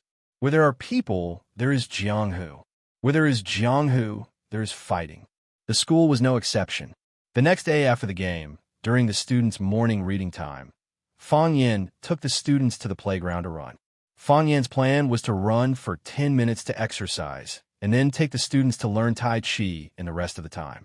Fang Yin, who was dressed in white, took the students in white to run and practice Tai Chi, which once again became a hot topic of discussion in the school. 1 tael of gold for 1 incense. The best incense was more expensive than gold. The office was spacious, but also simple. There wasn't even a desk, a chair, or even a bookcase. Most of the space was blank. However, in a copper stove in the corner of the room, spices that were more expensive than gold were burning. A graceful and beautiful young woman was lying on a chair, casually flipping through a fashion magazine. The office door was pushed open, and a woman in black walked in with her head held high. She didn't say a word and just handed over the folder that she had prepared in her hand. The young woman took the folder and glanced at it. She said indifferently, No matter how cunning a fox is, it can't hide the stench on its body. Give the kid a copy of the folder. The woman in black was stunned and said, They dare to make a move on Mississippi. Don't we need to directly eliminate them? The woman closed the magazine in her hand and put it on the table in front of her. She said, Aren't we already doing this? But he's only one person. If he can't even do this kind of thing well, what right does he have to bear my daughter's love? The young woman asked. Etienne has never been wronged like this before, never. If you were to take revenge, Etienne would probably be happier, right? What woman doesn't want the man she likes to kill the demon that imprisoned her? I understand. The woman in black responded and left with the folder. The young woman stood up and stood in front of the floor-to-ceiling window. The light was bright and beautiful, and her temperament was otherworldly. However, her eyes were bitingly cold and fierce. She was very angry. Chapter 248. Are you saying that you and Chaoga aren't in that kind of relationship? Grandma looked disappointed. She had only taken 2 bites of the porridge in her bowl, and she had already lost her appetite. Putting down her bowl and chopsticks, she looked at Fang Yin eagerly, waiting for him to explain. No. Fang Yin shook his head. He was having a good time himself. He used to be afraid that his grandpa would pull him into the study to test him on strange knowledge and talk about principles that he would never understand. After Fang Yin became a teacher himself, he no longer had to worry about that. Grandpa would still test him on some obscure knowledge and talk about principles that would never go out of style. However, he no longer had any feelings of rejection or fear. If he could answer the questions, he would answer them properly. If he couldn't, he would humbly ask Grandpa for advice. He no longer hated the principles that he had disdained before, and he could even chew on some of them. Fong Yin reflected on the question carefully and tried to find the answer. The answer he came up with surprised even himself. He had grown up. In the past, when he faced his grandfather, he avoided it with the mentality of a child of the younger generation. Every kid was afraid of their elders. Now that he was facing his grandfather, he was interacting and treating him as an equal adult. "How can I not be?" said his grandma. "Chowga is such a good girl, and I like the two of you from the bottom of my heart. Do you not like her? Or does she not like you? If she doesn't like you, you could try harder. A good girl is afraid of a clingy man. That's how your grandpa got me." Lu Wang, who was eating his porridge, choked. After coughing violently a few times, he said to his wife in dissatisfaction, "Let's talk about the children. Why are you bringing up our old stuff?" Grandma was very angry that Grandpa had called the old story of how he had pursued her in the past. She took away all the dishes on the table and said, "I'm just giving an example. Why are you so sensitive about it? The things in the past were all old seeds and grains. But today, the old seeds and grains were not going to serve you. I'll be taking these appetizers away. You can let the new sesame seeds and new grains serve you." You old woman. Although Lu Gong had a stubborn temper, he was extremely tolerant and considerate to his wife. He didn't smile at outsiders, but he accompanied his wife to go grocery shopping every day. Now that his wife was angry, he also realized that he had said something wrong and said, "Why should we get involved in the affairs of young people?" Lu Gong was very cunning. He changed the topic to Fong Yin and Lu Chaoga. Sure enough, his grandmother was fooled and said, "Can I not get involved? I've always treated Chaoga as my granddaughter-in-law, but she's gone just like that. Who wouldn't be angry after encountering something like this?" She then stared at Fong Yin and said, "I wasn't before, but that doesn't mean I won't be in the future. You're not married, and neither is little Lu. Just as well. If you don't like her, I'll have to talk to you. You don't even like Chaoga? What kind of person are you looking for?" After a pause, his grandmother looked at Fong Yin in horror and said, "You can't possibly like that female student, right?" "What female student?" Fong Yin was surprised. "Don't try to fool me. I've asked around. It's said that you have a good relationship with a girl whose surname is Qin." "Fong Yin, let me tell you, she's still a child. You're a teacher now, and a teacher should act like a model. Don't hurt others or yourself." Fong Yin wanted to bang his head against the wall and said, "Grandma, I know who the female student you're talking about is, but I just treat her as my student, and she treats me as her teacher. We have a very pure teacher-student relationship." Was it really like that? Fong Yin felt a little guilty. Moreover, there had been no news from Qin Etian since that day when he disappeared. Was she doing well? Fong Yin felt a little sad. "Is it really like that?" his grandmother asked suspiciously. "I heard it from someone else's mouth. I heard that you two have a scandal. I also have a scandal with Lu Chaoga. You must have heard it too, right?" Fong Yin said grumpily. "Yes, I heard it. Your grandpa, and I thought you two were a couple because of the scandal," his grandmother said. "Besides, you're living in the same house. Why can't you be a couple? I'll ask Chaoga to come to our house for dinner tomorrow, and I'll talk to her," his grandmother said. "You don't have to worry about it." Fong Yin felt even more depressed. How could he not care that his grandmother was looking for a wife for him? However, he wouldn't argue with his grandmother. He just needed to make things clear. Why should he make things too intense and hurt the old lady's feelings? After dinner, Fong Yin ran away in a panic. He was no longer afraid of his grandpa, but of his grandmother, who kept urging him to solve the problem of his life. Every morning, he would take his students for a morning run, do Tai Chi, go to class on time, go to Qing Feng Tea House for tea, and go to his grandpa's house for dinner. Fong Yan's life was peaceful and comfortable. As the days went by, it was hard to notice the passage of time.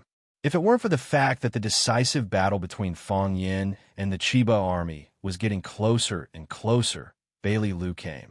When Fong Yin came back from his grandma's house for dinner, he was standing in the yard waiting for him. Fong Yingying and Fong Haohan, the two cowards, were accompanying him. Fong Yin didn't want to ask him how he avoided the security at the school gate and accurately found the courtyard where he lived. It was not a difficult thing for people like them. He was just curious about why Bailey Lu, who had been beaten by him last time, now took the initiative to wander in front of him. Seeing Fong Yin come in, Bailey Lu grinned. His hair was cut, and his clothes were changed. He no longer looked like a savage who ran out of Shenangjia, and he didn't have the disgusting sour smell on him. He looked fresh and bright when he smiled, and he looked like a very attractive man. However, he still had those annoying big mustaches. Bailey Lu saw Fong Yin come back and said, "You're finally back." Fong Yin looked him up and down and said, "You've cut your hair and changed your clothes. I don't remember that you won against me last time. Going back on your word is not what people in Jianghu do, right? Last time, I stood on the top of the mountain and shouted at you for a long time. I asked you to go up and fight with me for 300 rounds. You didn't go up, so I won," Bailey Lu explained. "You become shameless." Fong Yin sighed softly in his heart. How could a disciple of a famous martial arts school become such a rascal? "I learned it from you," Bailey Lu said with a proud face. "After learning it, I found that being a rascal is much more relaxing and pleasant than being a good man who keeps his word. I've decided to take this kind of rascal route in the future." Fong Yin was too lazy to talk to this guy who followed him and ate his dust. He asked Sayed, "What are you doing here?" "I'm here to challenge you," Bailey Lu said. Fong Yan's eyes turned cold, and he said, "Are you serious? I'm standing in front of you. How can I not be serious?" Before Bailey Lu's voice died away, he had already rushed towards Fong Yin. Since he wanted to be a rascal, he would be a rascal to the end. Attacking first without greeting was the style of a rascal. Bailey Lu did not bring his big wine pot this time, but his fists were waving vigorously. A pair of iron fists were clenched and smashed towards Fong Yan's head. One punch could probably smash Fong Yan's head into pieces. Fong Yan also took the initiative to rush towards Bailey Lu. He did not use the advantage of Tai Chi to overcome hardness with softness. Instead, he met force with force and wanted to send Bailey Lu flying with a heavy punch. Boom, their fists collided.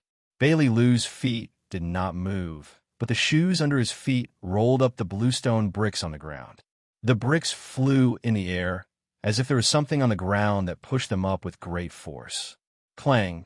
Bailey Lu's back knocked down several pots of flowers and plants. Fong Yan's body trembled as he watched. This guy had to beat him up. Otherwise, he would not be able to explain to Lu Chaoga, the woman who was crazy about flowers. Bailey Lu looked at Fong Yan, who was standing in the same place and looking at him angrily. He laughed wildly and said, "That was fun. Let's do it again." As soon as his voice fell, his body rushed towards Fong Yan again. Fong Yan was not polite. His body rushed straight towards Bailey Lu.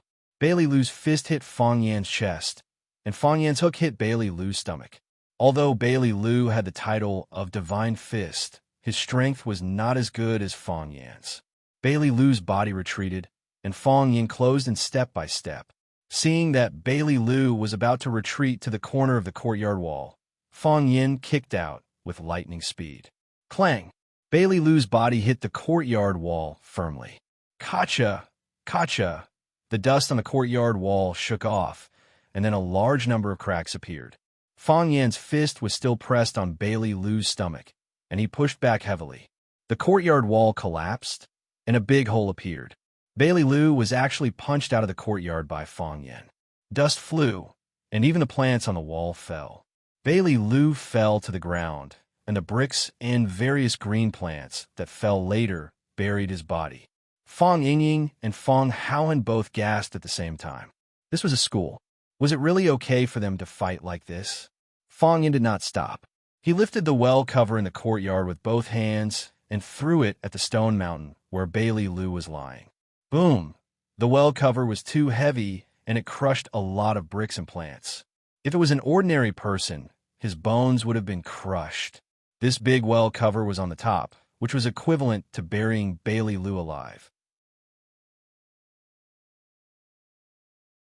Chapter 249.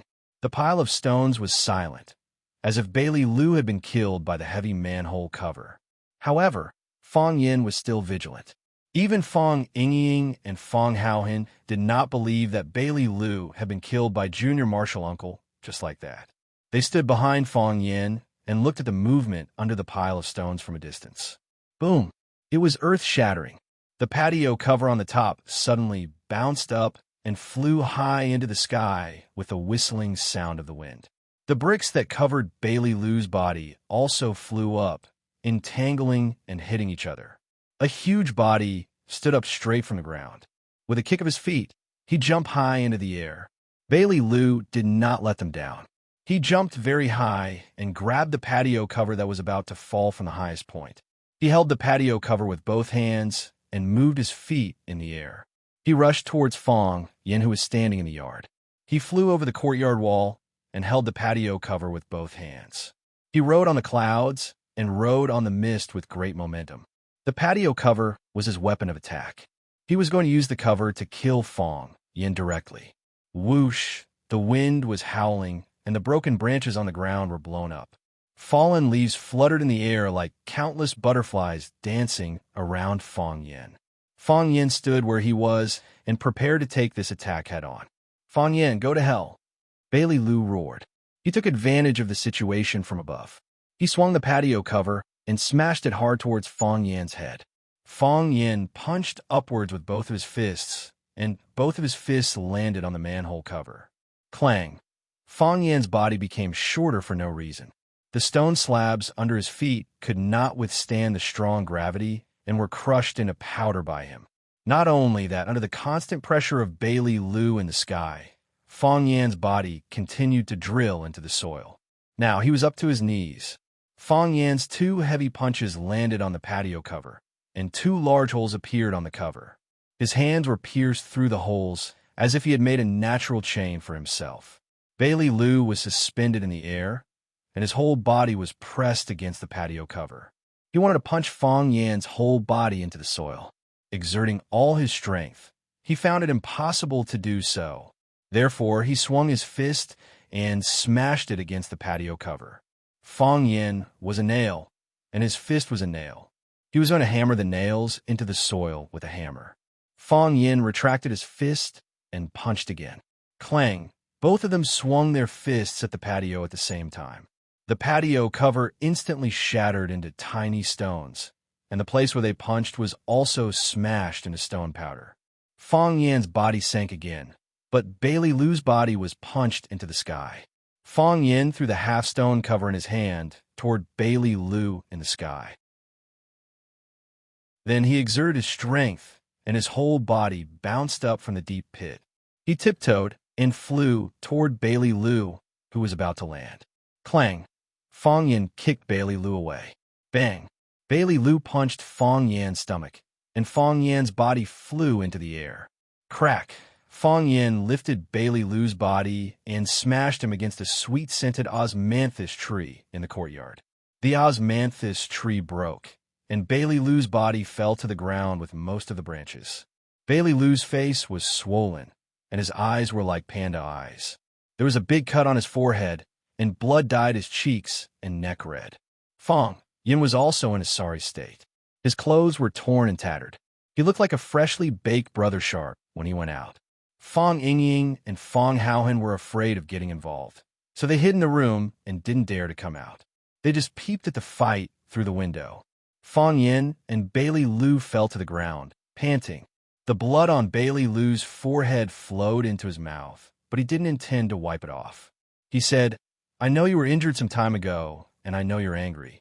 I know you need to vent your anger to face the challenge of the Qinyao army. Fong Yingying and Fong Haohan can't do it. They're not strong enough. I'll come over and fight with you. I'll let you beat me up. Do you feel better now? You've vented your anger, haven't you? We're on the same side, and it's just a matter of not changing clothes for a few months and not getting a haircut for half a year. Even the Japanese dare to bully us. We can't be careless about this. Beat them until even their mothers can't recognize them. There's nothing I can do to help you. I'll give you some confidence." Bailey Lou got up from the ground and said, "I usually think you're annoying, but this time I hope you win." Bailey Lou walked away. Bailey Lou was covered in wounds. It was hard to tell where his nose and eyes were, but he held his head high and chest out, as if he were the proudest man in the world. If he hadn't leaned forward and almost fallen when he crossed the threshold of the small courtyard, he would have been a very charming, chivalrous man. Fong Yin lay on the ground and didn't get up. He looked at the stars in the sky with a happy smile on his face. His body was also covered in wounds, but at this moment he was extremely calm. Fang Yingying called home to ask for help, but it was Yi Ro who came, which proved that his family was still very angry at him for running away. Yi Ro was seriously injured in the fight with the Chiba barracks. Fang Yin knew how powerful Yi Ro was. He had never won in so many years of competition, which could prove a lot of things. Even Yi Ro couldn't beat him. How high was the kendo cultivation of the Chiba barracks? Could he really beat him? Zhang Yuan was attacked by the arsenal. Qin Etienne's life was unknown, and he was shot and bleeding. They didn't give him any information about Qin Etienne, but they sent him a document. They wanted to kill all the people in the document by himself. Fang Yin was very tired. He was also very scared. He was afraid of losing and death. He was also afraid that he would be laughed at because he couldn't beat the Chiba barracks if he lost and died. He was such a proud man. He wanted to escape and refuse. He wanted to hug the thigh of the Chiba barracks and say, "I have a good family and will soon have children. Can we not fight?" However, he couldn't do that. He could do that to Yi Ro, to Bailey Liu, to the old drunkard, to Tang Sheng, to anyone in Huaxia, but he couldn't do that to the Chiba barracks. As Bailey Liu said, if they fought among themselves, it was just a matter of not changing clothes for a few months and not getting a haircut for half a year. However, if he lost to the Chiba barracks, then the reputation of all the men in the martial world of Huaxia would be tarnished. If he escaped, then all the men in Huaxia would be disgraced. Therefore, Fang Yin wouldn't give it all. He not only wanted to win, but he wanted to win fair and square. He was going to fight with his life. He was going to gamble with his life. However, he was also very, very angry. The Chiba barracks, you bastard, you big turtle, you old monster. Why did you come to me? Why didn't you choke to death when you drank water? Why didn't you eat too much? Why didn't you walk to death? Why didn't you cut off your head when you practiced swordsmanship? Bailey Liu came at the right time, and it was necessary. After this battle, he felt refreshed. Now, he didn't care about his family's attitude or Qin Etienne's physical condition. No matter what, he had to complete the task given by the Qin family. There was only one thought in his mind: to defeat the Chiba barracks. Fang Yingying and Fang Haohen finally came out. When they saw the big hole in the courtyard wall, both of them showed expressions of lingering fear. This made Fang Yin very regretful. Why did he give them the words heroes as their names? It was such a good word, but it had been ruined by these two cowards. Junior Marshal Uncle was lying on the ground, and they didn't dare to stand. Fang Yingying was lying on the left side of Fang Yin, and Fang Haohen was lying on the right side of Fang Yin. Fang Yingying said, "Bailey Liu is a good person, but his character is a little bad." Bailey Liu said that Fang Yingying and Fang Haohen were not good enough because they were not strong enough. This sentence offended both Fang Yingying and Fang Haohen. They decided that they would never play with a guy like Bailey Liu, who spoke ill of others in front of others. Actually, Fang Yingxiong and I also thought of sending ourselves up to be beaten up by Little Uncle Master. However, we were afraid that we wouldn't be able to appease Little Uncle Master's anger after being beaten up. Heroes, heroes.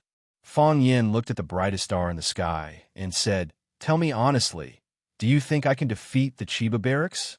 Fang Yingying said without thinking, "Of course. In my heart, Junior Marshal Uncle is invincible.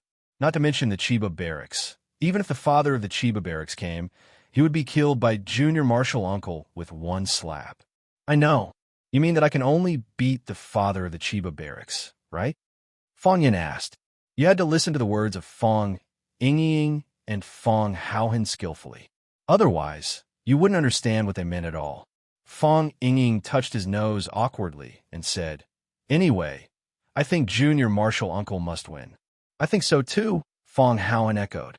Fang Yin sighed softly and said, "You don't think that I can beat the Chiba barracks? Otherwise, why would you go and use that kind of trick on him? I am your Junior Marshal Uncle, so you have to stand on my side and cheer me up. Yi Ro thinks that I can't beat the Chiba barracks, so she came. Bailey Liu also thinks that I can't beat the Chiba barracks, so he came.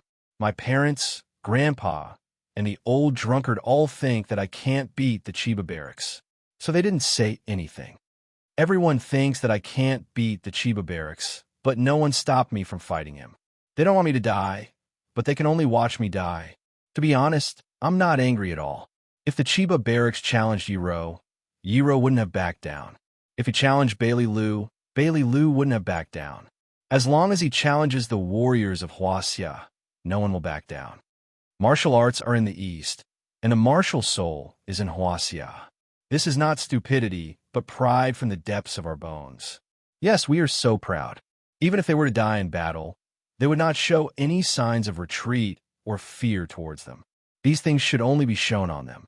Fong Yingying, Fong Haohan, if I die, don't be sad for me, Fong Yin said softly, his face shining. Because I will die with pride. Fong Yingying's eyes were wet, and he said in a choked voice, I know. I won't be sad. I will be proud of Junior Martial Uncle. Fong Haohan's face was full of tears, and his hands tightly grasped the grass on the ground, turning the fresh grass into grass pulp with a fragrant smell, and said, Junior Martial Uncle, you are my and Hero's idol, in the past, in the future, and always. Fong Yin nodded with satisfaction, and said, That's it. Practice hard, and help me take care of my parents. Don't think about challenging the Chiba barracks to avenge me. If you have the chance, kill his son, Chiba barracks. Chapter 250. Death is like a lamp going out. This saying is wrong. A lamp could be lit again if it was extinguished, but if a person died and was lit, they would become a jar of bone ash. Therefore, Fong Yin cherished his life very much. Whoever wanted him dead, he would make them die a horrible death. Since there was no way out, then he would move forward with a fearless attitude. Fong Yin knew that if he died, he would definitely die. Yi Jin'el would immediately challenge the Chiba military, then Bailey Lu, or Madman Bai from the Bai family, Ho Jindong, or anyone else. It would be fine if the Chiba military lost, but if they won, they wouldn't be able to return to Japan alive. Although he was unlucky, the fate of the Chiba military division was even more miserable. After understanding this, Fong Yin became happy again. With a knot in his heart resolved, Fong Yin became the normal Fong Yin again. Fong Yin was knowledgeable, witty, and incisive. Plus, he knew how to motivate his students. In his class, there was endless laughter and cheerful chatter. All of the students liked Fong Yin's classes. Even the language teachers who attended his classes a few times had to admit that Fong Yin was indeed a very good teacher. Fong Yin tried not to look at the back row of the classroom because there was an empty seat there that was very eye-catching. The weather was getting colder and colder, and the students had all changed into winter clothes. In another 2 months, it would be winter vacation, and Fong Yin was about to end his first semester of classes. When the bell rang, the students went out to exercise. After taking a sip of tea, Fong Yin walked to the back of the classroom and sat down beside Chiba Kori. Chiba Kori had a sweet appearance and a gentle personality. She wore the custom-made rose finch uniform, which was very lethal. Although Chiba Kiru had not been here for long, she was rather popular in school. Some people said that she was the second most beautiful girl in Rose Finch High School. Except for Qin Etienne, no one was more beautiful than her. Some people thought that she was even prettier than Qin Etienne, because Qin Etienne's aura was so strong that they didn't dare to approach him. However, Chiba Kori was more like an ordinary person. At the very least, they wouldn't feel pressured or nervous when talking to her, and they even dared to joke around with her. Who would dare to joke around with Qin Etienne? Fong Yin took Chiba Kiru's beautifully packaged Chinese textbook and asked, Is there anything you don't understand? There are many things I don't understand. Chiba Kori shook her head. The main problem was the language barrier and the cultural differences between countries. Of course, after I understood the meaning of that paragraph, all the problems would be easily solved. It'll just take a little more time. Because you came from Japan, you have to learn more things and put in more effort. Fong Yin said in a calm and gentle voice, like a teacher discussing learning problems with his students. Of course, that was the truth. I know that your real hobby is the tea ceremony, and you put most of your energy into it. This isn't a bad thing. On the contrary, I hope that there will be more students like you in our class. Only when you love something to the bone will you be willing to sacrifice your most precious time and unfathomable sincerity for it. Only then can you become the most outstanding talent in this field. Become the king. If you just want to improve your tea ceremony skills, you only need to learn from Qin Tian or other tea ceremony experts. You don't need to waste time learning Chinese, mathematics, and Huaxia's politics and history that you're not interested in at all. I've seen your papers, and I can tell from your handwriting that you hate them. But you did it. You don't just want to learn the tea ceremony. You also want to solve a question in your heart. What kind of Huaxia's culture can give birth to a talent like Qin Tian?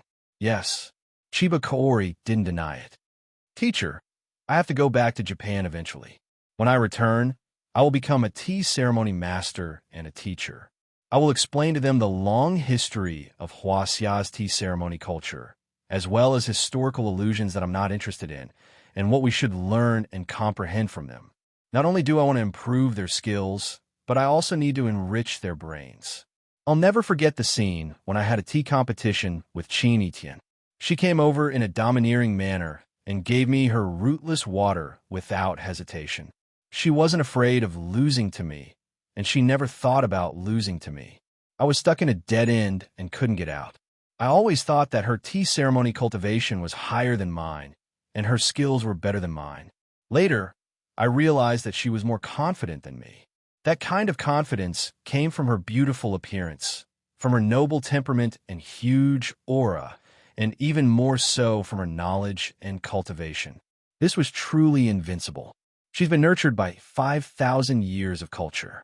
How can I defeat such an opponent? Fang Yan's eyes lit up.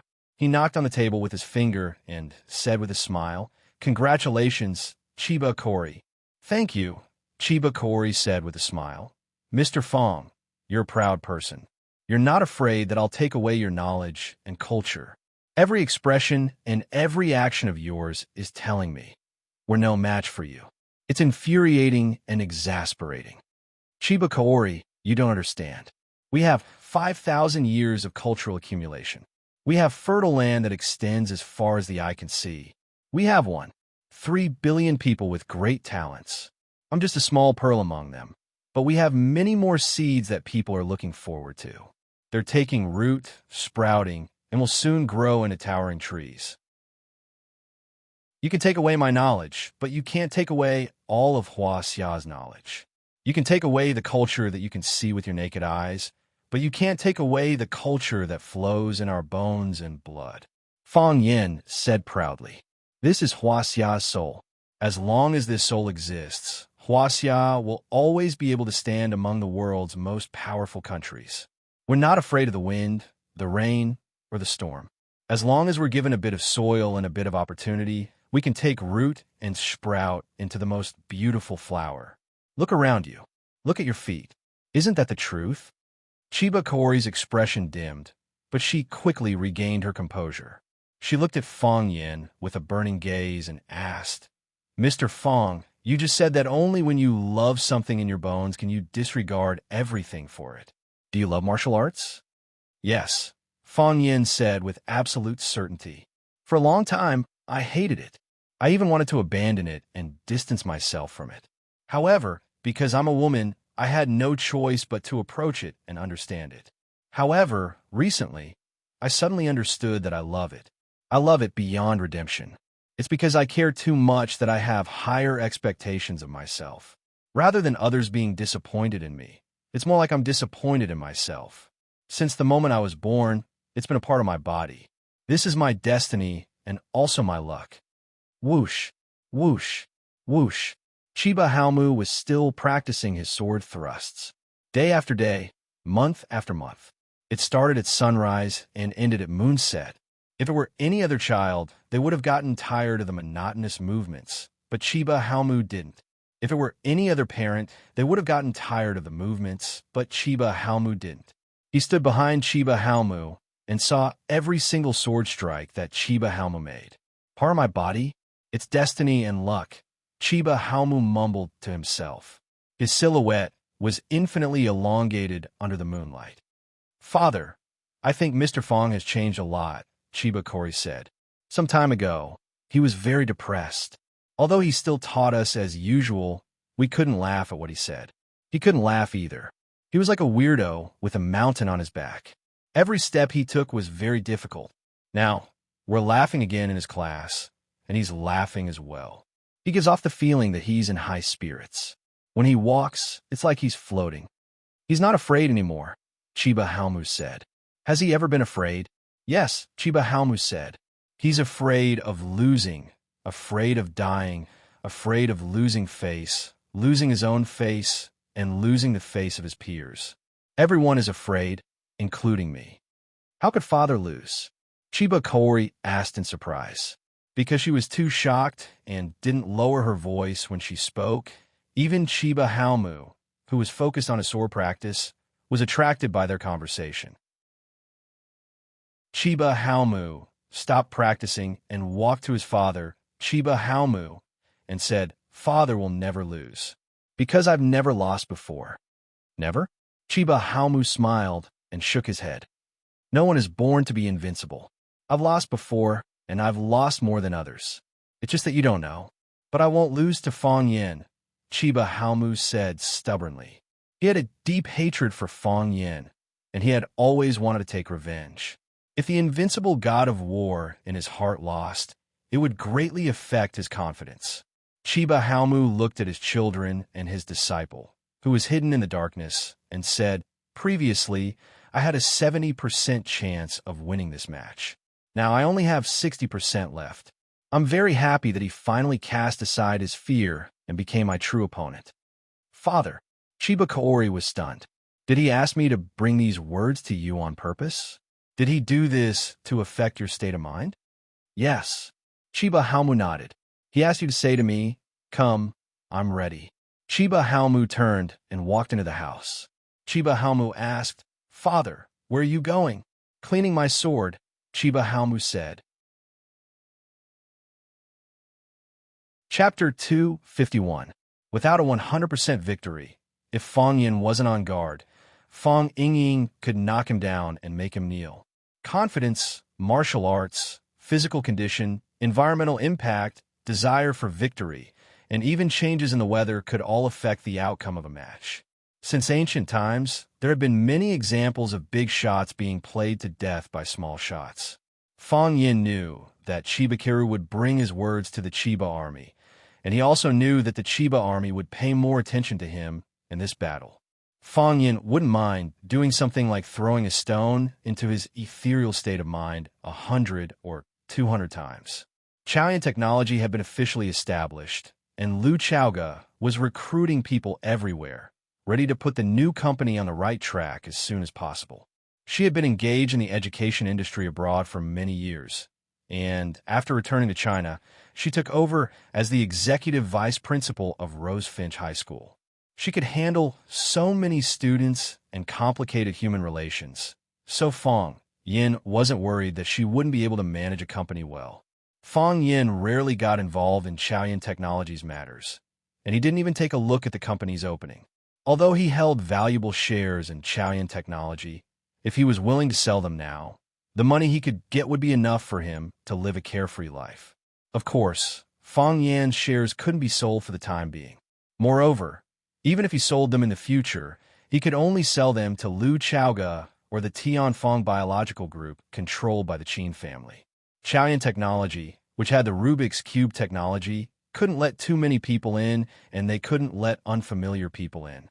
Otherwise, there would be a thrilling office struggle. Liu Chaoga had just brought the Rubik's Cube out from Longta Group, and it was impossible for her new company to become a new battlefield. However, there were some things that Fong Yin couldn't ignore. It was Fong Yan's first time coming to Chaoyan Technology. According to the address Liu Chaoga provided, he found this not very beautiful but heavily guarded compound. The large stone at the entrance was engraved with the words Chaoyan Technology in gold. Other than that, there was no sign. The big stone was also covered by branches, and the whole company looked very low-key. After registering and verifying his ID at the security booth, Fong Yin was led by a middle-aged woman to a small building in the courtyard. There were many guards in the small building. Not only were there many black-robed men patrolling around, but there were also countless cameras in the open and in the dark. Fang Yin sighed softly. It was quite stressful to work in such an environment. However, he also knew that the Rubik's Cube technology was of great importance. Everyone wanted it. If they couldn't do it in the open, they would snatch it in the dark. For the benefits that would make people jealous, they would do anything. He took the elevator to the 5th floor of the small building. Lu Chaoga was waiting in the office. The middle-aged woman left quietly, closing the door behind her. Lu Chaoga looked at Fang Yin and said, "Follow me." She turned a globe on the desk, and the bookcase behind the desk immediately opened to both sides. An iron door appeared in front of Fang Yin. Lu Chaoga opened the iron door and went in first. Fang Yin also stood in. There was a row of Arabic numerals on the wall, but Lu Chaoga pressed the letter P at the top. So, the bookcase closed automatically, the iron door closed in the middle, and the elevator began to slowly descend. Seeing Fang Yin's puzzled eyes, Lu Chaoga explained, "Those Arabic numerals are all traps. Whether you press 1 or 9, they will automatically alarm. Only P can reach the research room." "What is this place?" Fang Yin asked. The setup was a bit old and didn't seem to be new. In such a short time, it was difficult for Lu Chaoga to build such an extremely safe research room. This yard originally belonged to Huaqing University of Aeronautics and Astronautics. They built such a research room next to the school to study the latest aircraft parts. Later, when the University of Aeronautics and Astronautics moved, they had a more advanced and more hidden laboratory, so they were ready to sell this property. I communicated with them and used the money to buy this courtyard. "Is it safe?" Fang Yin asked worriedly. If he were to use something that had been used by others, it would be easy for his secrets to be leaked. "I've changed all their previous designs," Lu Xiaoga said. "These are all newly added by me. They needed to enter from the underground entrance, and I sealed the entrance with alloy. No one could open it, not even myself." "What about this elevator?" The elevator was original. Only the previous director knew about it. I couldn't bear to remove the setup of the elevator, so I installed the most advanced scent detector from Tianfeng Biological Group. "Scent detector?" Fang Yin looked at Lu Chaoga with a puzzled expression. Everyone's body emits a unique scent. This scent is difficult to imitate and impossible to decipher. Moreover, the composition of this scent is quite complicated. The scent emitted when happy is different from when angry. Even if they kidnapped me, it would be useless. The computer recorded the scent on my body. Only when the scent was suitable would it send me to the place I wanted to go. If the scent wasn't right, then it would send you to a death row. The most important thing is that very few people know about the existence of this thing," Fang Yin said. "Yes." Lu Chaoga nodded. "Everyone will look for the location of the cameras and other secret devices. They have no idea that when the air conditioner is turned on, the scent on a person's body will be extracted and sent to be analyzed." Clang. As the two spoke, the elevator sent them to the mysterious underground. Fang Yin walked over and opened the iron gate. Lu Chaoga took the lead and led the way to a silver gate. His eyes swept over the electronic lock on the silver gate, and the silver gate immediately split into 2 crescent buds that opened to both sides. Only then did an advanced and busy underground research room appear in front of Fang Yin. More than a dozen researchers in white coats were sitting in front of computers, typing furiously on the keyboard. There were also some researchers walking around with thick folders in their arms. They seemed to be in a hurry and looked very busy. Lu Chaoga led Fang Yin straight inside. She didn't greet any staff along the way. She pushed open an office door and walked in. Fang Yin followed her into the room and closed the door behind him. There were already a few people in the room, including a dead man. Dean Liu, a bald man wearing glasses, took the initiative to greet Lu Chaoga, but his eyes were staring at Fang Yin warily. "He is our collaborator," Lu Chaoga said. Zhao Xiqing's eyes flashed with surprise, and he nodded to Fang Yin in a friendly manner. Zhao Xiqing, Deputy Dean of the Research Institute. Lu Chaoga introduced Zhao Xiqing to Fang Yin. Fang Yin shook hands with Zhao Xiqing and looked at the dead man in a white coat lying on his office chair as if he was fast asleep. He asked, "What's going on?" "He's dead," Zhao Siqing said. "How did he die?" "I don't know." Zhao Siqing shook his head. "When we found him this morning, he was already dead. At first, we thought he was under too much pressure from work or some other physical illness." "What about now?" Zhao Siqing pointed to his chest and said, "We found that. It was a flower, a red flower. This flower looked very strange. It was shaped like a woman's sexy and seductive lips." "Lip flower," Fang Yin whispered. "Why is there a lip flower here?" Fang Yin had seen the introduction of the lip flower in the book Flora. He knew that it mainly grew in the tropical rainforests of some countries in Central and South America. For example, Colombia, Costa Rica, Panama, and so on. "How did it end up in Huaxia now?" "Someone put it in his coat pocket," Lu Chaoga said. "They deliberately let us know that they killed him. They have the ability to do so." Fang Yan's face also became embarrassed. He had just walked through it once. He knew how strict the security in the courtyard of Chaoyan Technology was. It could be said that it was as difficult as ascending to heaven for outsiders to get here. However, in the deepest part of the research room, someone could come and go freely. After killing someone, they even put a small flower in his arms as a keepsake. This was a blatant threat. Lu Chaoga looked sadly at the man lying on the chair and said, "His name is Hu Jia. He is an engineer I invited from the new Academy of Sciences. He is mainly responsible for the application of Rubik's Cube technology in daily life. Because Hu Jia just came, I dare not give him the core technology of Rubik's Cube. So he is dead." "Where did he come from?" Fang Yin asked. "I don't know." Lu Chaoga shook her head. "Before you came, I went to the computer room to look at all the surveillance videos. I didn't find any suspicious people coming in. Is this person a ghost? So many surveillance cameras can't capture his figure?" Zhao Siqing scolded angrily. "Dean Liu, this matter must be resolved as soon as possible. We can't hide it for too long. If other staff members find out, it will cause panic in the research room. At that time, no one will have the mood to stay and work." Lu Chaoga looked at Fang Yin and said, "I'm going to call the police after you see it. Although I know there's no point in doing so. But after all, someone died in here. Calling the police is not the first choice," Fang Yin said. "If the police come, the defense here will lose its meaning. The first thing we need to do now is to find the person who sent the flowers." "Where?" Zhao Siqing asked eagerly. "I don't believe he is a ghost," Fang Yin said, "since all the cameras can't capture his figure. Maybe he is still hiding in this research room and hasn't left." Everyone in the room sucked in a breath of cold air. The killer was still among them? He could cut off their heads at any time. Chapter 252. Are you sure? Lu Chaoga's face was also full of worry. Her company had just opened for business, but a murderer with a ghostly figure had sneaked in. How were they going to work properly? If news of this got out, all the busy staff in white coats outside would probably run away. Wouldn't they?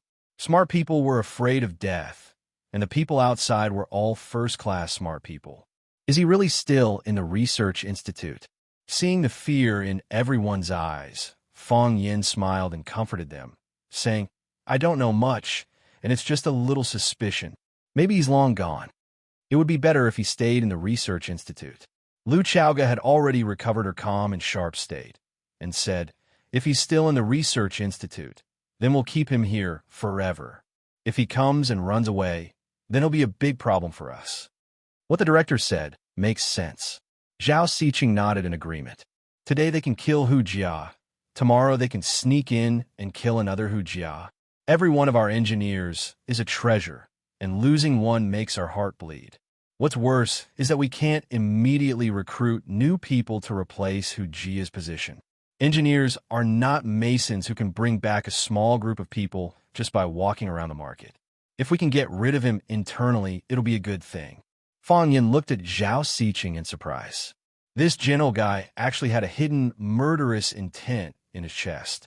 Zhao Siqing grinned coldly and said, "Which new technology isn't coveted by countless people? Domestic and foreign, family and outsiders. I've seen these kinds of dirty things in the past." Fang Yin was too lazy to ask about Zhao Xiqing's background. He just looked at Lu Chaoga and said, "How many people are in here?" 21 researchers, 47 assistants, 69 security personnel. Lu Chaoga was very attentive to the Research Institute, and she was responsible for all the staff recruitment. Except for a group of people sent by the Qin family to fill out the team, the others were all recruited by her, so she was very familiar with the data. Should we find an excuse to call them in for a chat? Mr. Fang is also watching from the side. If we find a suspicious person, we'll take him down immediately? Zhao Xiqing asked. No. Fang Yin rejected the suggestion. Don't mess around. We mustn't fall into chaos here. The more chaotic it was, the more opportunities it would give him, an opportunity to do evil, and also an opportunity to escape. Let's just maintain the status quo. Everyone is at their own job, and there will be people who do not fit in with the environment automatically appear in front of us. Lu Chaoga trusted Fang Yin very much. She said, I'll give you the control of this place. He then pointed to a dark-faced, skinny man standing behind Fang Yin and said, He is Qining, the person in charge of security here. Qining. Fang Yan's gaze turned cold as he looked at Qining and asked, You're from a Qin clan? I used to be a member of Tianfeng Biological Group, and now I'm a member of Chaoyan Research Institute.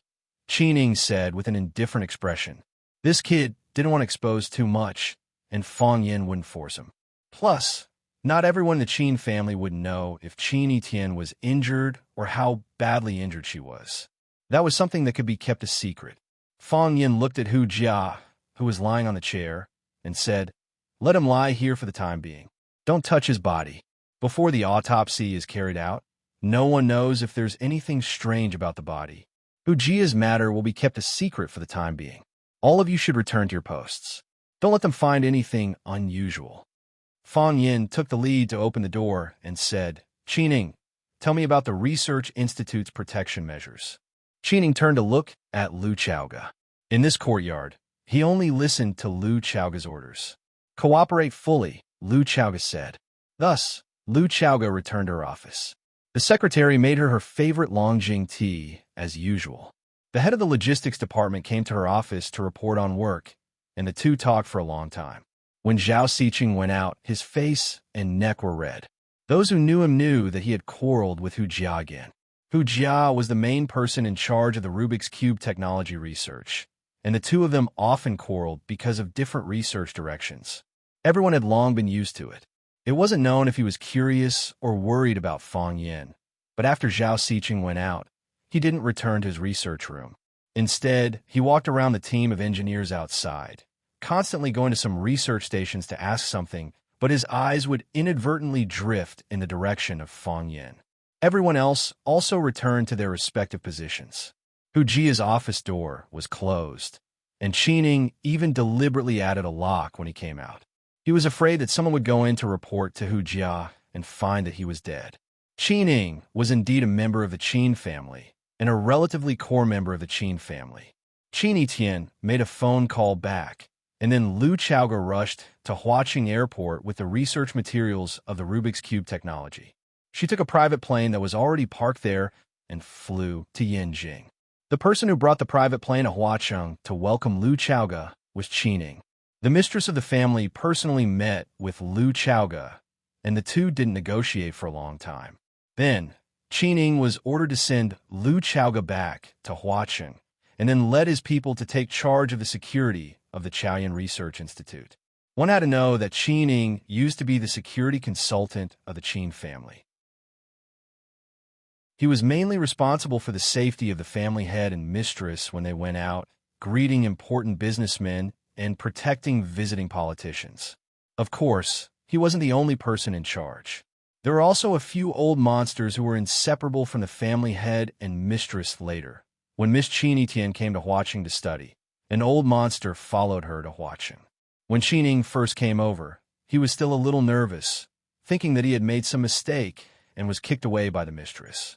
Later, when he saw a large number of engineers and researchers sent by Tianfeng Biological Group, which belonged to the Qin family, Qining knew the true purpose of the mistress sending him over. This place was very important, and no mistakes were allowed. Therefore, Qining put in a lot of effort to arrange this courtyard into an impenetrable defense. However, something still happened to Chaoyan technology, and it was the Chaoyan Research Institute, which was the core of the underground. This was a huge blow to Qining. Were the assassins outside already so powerful? Only Dean Liu has the chance to come down from the elevator in the office. Everyone else has to go through that door, Qining said, pointing to a closed silver passageway. However, it's impossible for outsiders to get in. To pass through that door, you have to go through many checkpoints. Not only are there advanced equipment checks, but there are also manual checks. Most of my brothers are also stationed there. They are all veterans, and it's impossible for them to make such a big mistake. No one doesn't make mistakes, Fang Yin said with a smile. Some people do it intentionally, and some do it unintentionally. I don't doubt your professionalism. After walking into the courtyard of Chaoyan technology, I felt a lot of pressure. However, our eyes have blind spots, and our brains also have blind spots. What we have to do now is to find those blind spots and fill in those loopholes. Qining looked at Fang Yin with puzzled eyes and said, "Who are you?" Fang Yin grinned and said, "Curious about me now? I asked you if you were a member of the Qin family just now, and you didn't seem to want to reveal your identity. There were too many people in the room just now, and the Qin family is more low-key. The Qin family is more low-key?" Fang Yin thought of the scene when Qin Etienne appeared in the tea house in a Rolls-Royce Phantom with the old housekeeper. He really couldn't agree with what Qining said, although his expression was so serious. "I am Qin Etienne's teacher," Fang Yin said. Qin Ying's eyes became more playful as he said, "What you said is not what a teacher should know. Teachers will not teach such knowledge to students." "My teacher is a bit special," Fang Yin said. From Qin Ying's reaction, it could be seen that he did not know the relationship between him and Qin Etienne.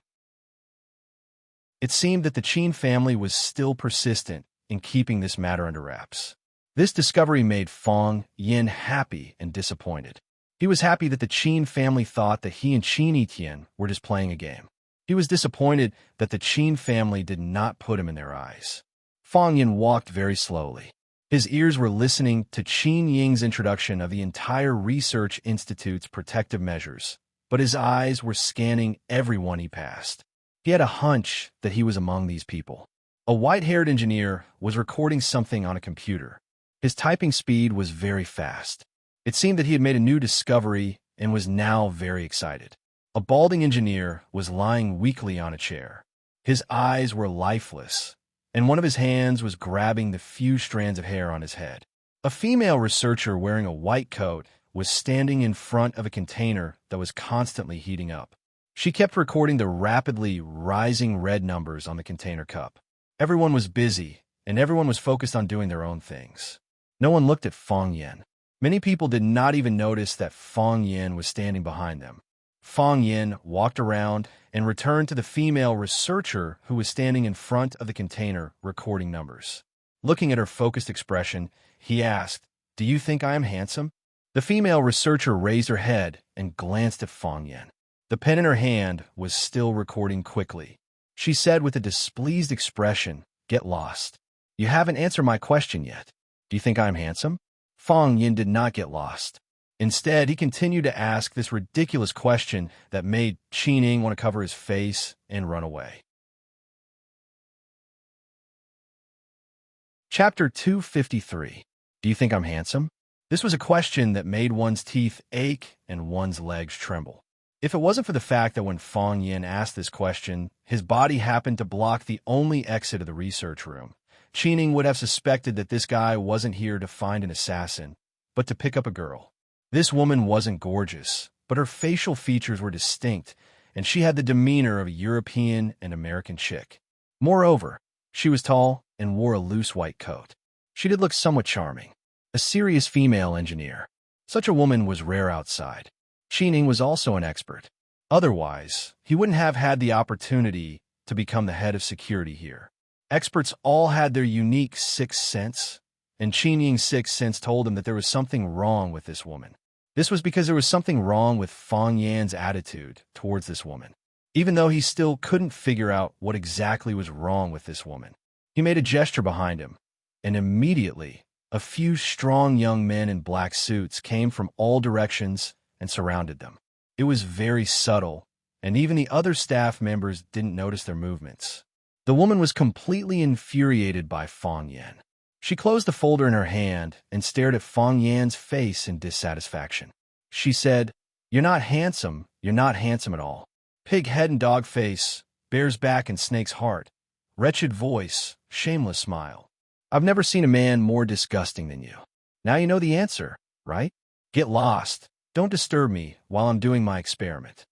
Hearing such a horrible evaluation, Fong Yin wasn't angry at all. He smiled and said, "If that's the case, why do you always sneak a peek at me? When did I sneak a peek at you?" The woman was about to explode from anger at Fong Yin. She pointed at Fong Yin and said, "I've been doing boiling experiments all this time. I didn't even notice whether you're a human or a dog. I'm not in the mood, and I don't have the time to joke with you.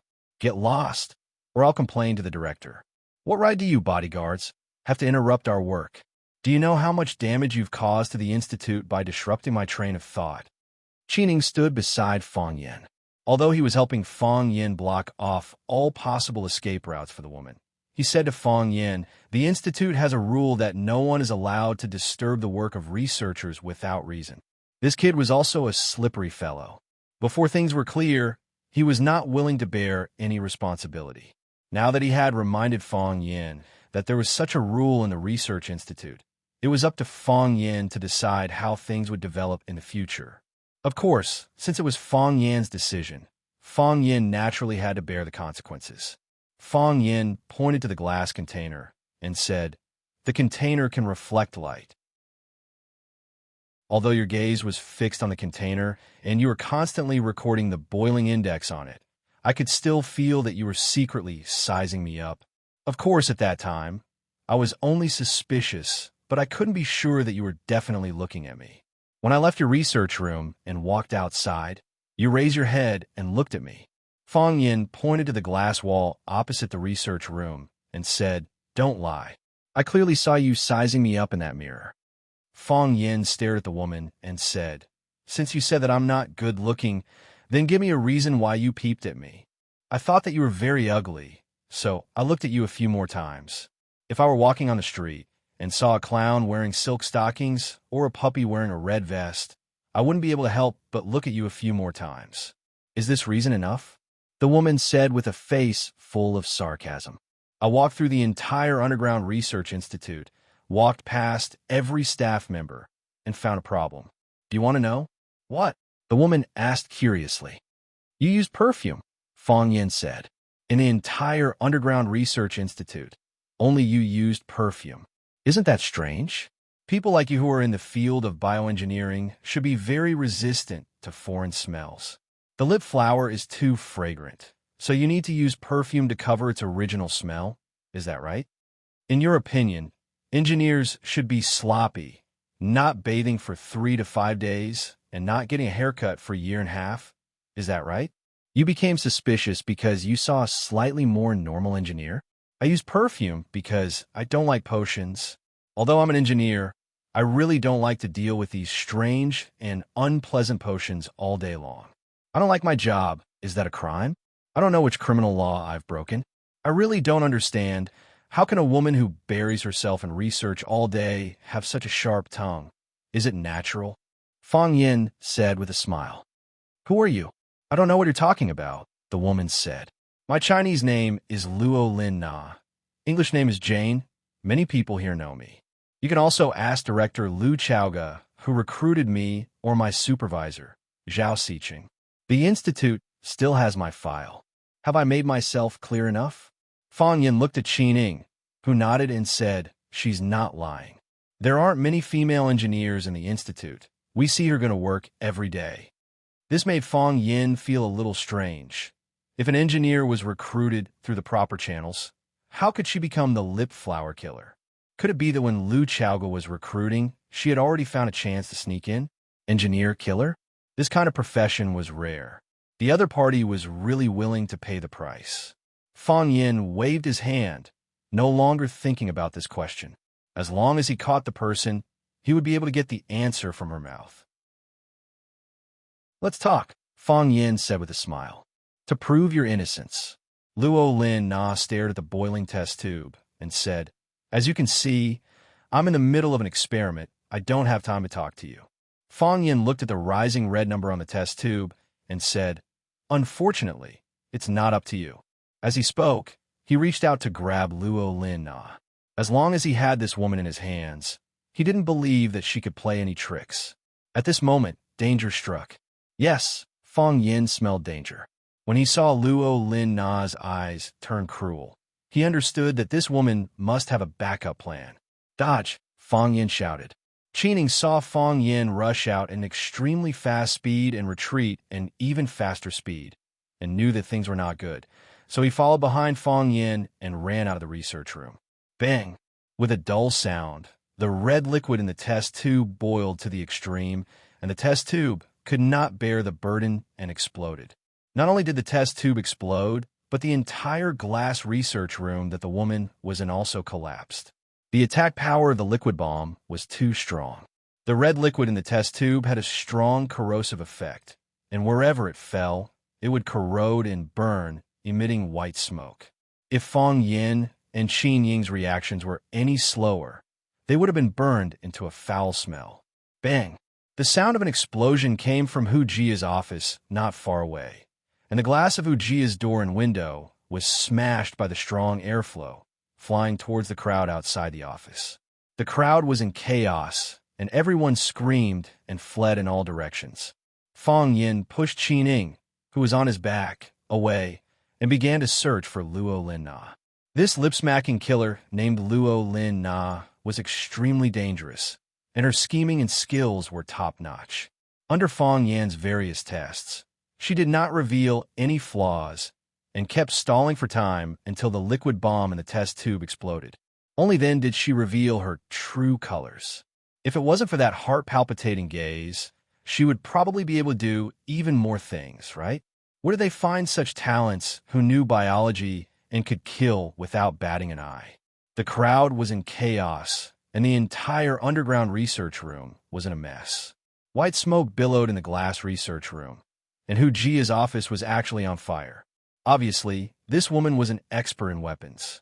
She caused 2 explosions under Fong Yan's nose at the same time, and he had to admit that she was a strange woman. "Protect the director," Fong Yin shouted. Qin Ying did not hesitate, and made a gesture, and a group of men in black rushed towards the office where Lu Chaoga was. Fong Yin stood still, and his eyes were like the eyes of an eagle, searching the crowd. From where he stood, he could see a group of people in white coats running towards the emergency exit. Damn uniform. It made it more difficult for him to find Luo Lin Na in the crowd. The emergency exit was tightly sealed, and the engineers ran to the door, but found that there was no way to run out of the office. One by one, they shouted, and some ran towards the director and deputy director's office, trying to force them to open the door. Lu Chaoga and Zhao Sicheng were smart, and no matter how noisy it was outside, they closed the door and did not come out. As long as they did not take the initiative to come out, it would not be easy for the people outside to get out. Smart people are afraid of death, Fong Yin thought. These smart people were indeed more afraid of death than ordinary people. Suddenly, Fong Yan's eyes became fierce. He smashed the glass wall in front of him, grabbed a piece of glass, and threw it at the white figure who was sneaking close to the corner of the wall. At the same time, his body had already jumped high, like a cheetah jumping from one workbench to another. The glass was like a ray of lightning, arriving in an instant. Just as the white figure was about to turn to another corner, the sharp glass cut fiercely stabbed into the back of the white figure. Fong Yin, who was running in the air, could clearly see blood flowing down the smooth glass into the air. Fong Yan's speed was extremely fast, and in the blink of an eye, he rushed behind a white figure and punched the back of the person in white. Bang! The body of the person in white flew up and slammed into the wall in front of her. Puff! As she flew in the air, she spat out a mouthful of blood. Blood rained down, and it was unknown whether the sharp tip of the glass had pierced her internal organs or if Fang Yan's punch had ruptured and displaced her internal organs. Crack! The body of the person in white slammed into the wall, and the sound of bones breaking could be heard clearly. Her body slid down the snow-white wall, and a dark red blood groove was left on the silver-white alloy cover. Chapter 254. The sharp glass surface had pierced through her body from behind and came out of her chest. Fang Yan's punch had shattered her internal organs, causing her to spit out not only blood, but also reddish-brown chunks of her lungs. She had an oval face and a pale complexion. Her eyes were small and her mouth was big, and there was an obvious red mole at the corner of her mouth. She was not Luo Lina, and the person who died was not the lip-smacking killer who had changed her name to Luo Lina. Qining walked over, glanced at the body on the ground, and said, "Her name was Wang Ling. She was a research assistant hired by the company from outside. Why did you kill her?" He squatted down to check Wang Ling's breathing to see if she still had a pulse. "Don't move," Fang Yan shouted. Qining looked at Fang Yan and said, "You should know what kind of responsibility you would have to bear if she had died. No one could kill people casually, even in this underground laboratory that no one knew about." "She's already dead," Fang Yan said. "The glass that pierced through her body was thrown by me, and the fatal punch on her back was also thrown by me. I can now confirm that she's already dead. But if you touch her body, you'll also die." "What?" Qining stared at the body on the ground warily and said, "She's already a dead person. What else could she have done?" Qin Ying's gaze swept over the body and said, "You're saying there's something strange about her body?" Fang Yan nodded and picked up a pen from the ground. He used the tip of the pen to lift up the white coat worn by the body and pointed at a small silver ball that rolled out and said, "As long as you touch that ball of light, both of us will be blown to ashes." "How do you know she has such a thing on her body?" Qining asked doubtfully. This kind of round ball was very rare. How could it have such a powerful destructive power? "I guessed," Fang Yan said. He didn't want to tell Qining that he and Qin Etian had experienced this kind of thing together, and he also didn't want Qining to know how he and Qin Etian had escaped from death. This was the secret between him and Qin Etian. Since the Qin family did not want to make it public, why should he be a villain? She tried to use it to fight back as the glass pierced through her body. Unfortunately, Fang Yan's speed was too fast. His fist landed on her back, cutting off her life force and draining her strength. Therefore, the silver ball could not be activated and thrown out. Otherwise, this research lab would be destroyed. Qining was very depressed. He knew that Fang Yan was hiding something from him. However, he had held back from Fang Yan before, and when Fang Yan wanted to further inquire about his background, he stopped him. Therefore, if Fang Yan didn't say anything, he couldn't do anything about it. "She's in cahoots with the lip flower killer," Fang Yan said. After looking at her height and body shape, he said she might be the substitute of the lip flower killer. She exposed herself at this time to cover lip flower's escape. "She has a substitute?" Qining was really angry. How many people do they send in? What are they trying to do?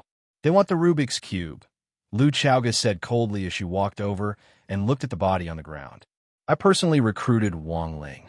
I was worried that she was a commercial spy, so I had her life and work history reviewed from birth until now, but I didn't expect that there would still be a problem. It was because they were worried that someone would do something in the middle, so the recruitment was fully handled by Lu Chaoga. She had spent too much time and energy on it, and she didn't expect to recruit 2 killers. This was a very serious blow to Lu Chaoga." Fang Yan patted Lu Chaoga's shoulder and said with a smile, "The most famous intelligence agencies in the world are the former Soviet Union's KGB, the United States FBI, Israel's Mossad. These are all agencies that specialize in intelligence, gathering, and espionage, and there will also be spies from other countries in their ranks. This kind of thing is hard to avoid. Loan to Group is such a big company. There should be a lot of commercial spies in it, right?" Lu Chaoga nodded and said, "It's good to be exposed earlier. Let me know how to take precautions." 2 killers have been exposed today, so whether there were any other suspicious targets in this underground research institute was something that Lu Chaoga had to focus on and deal with next.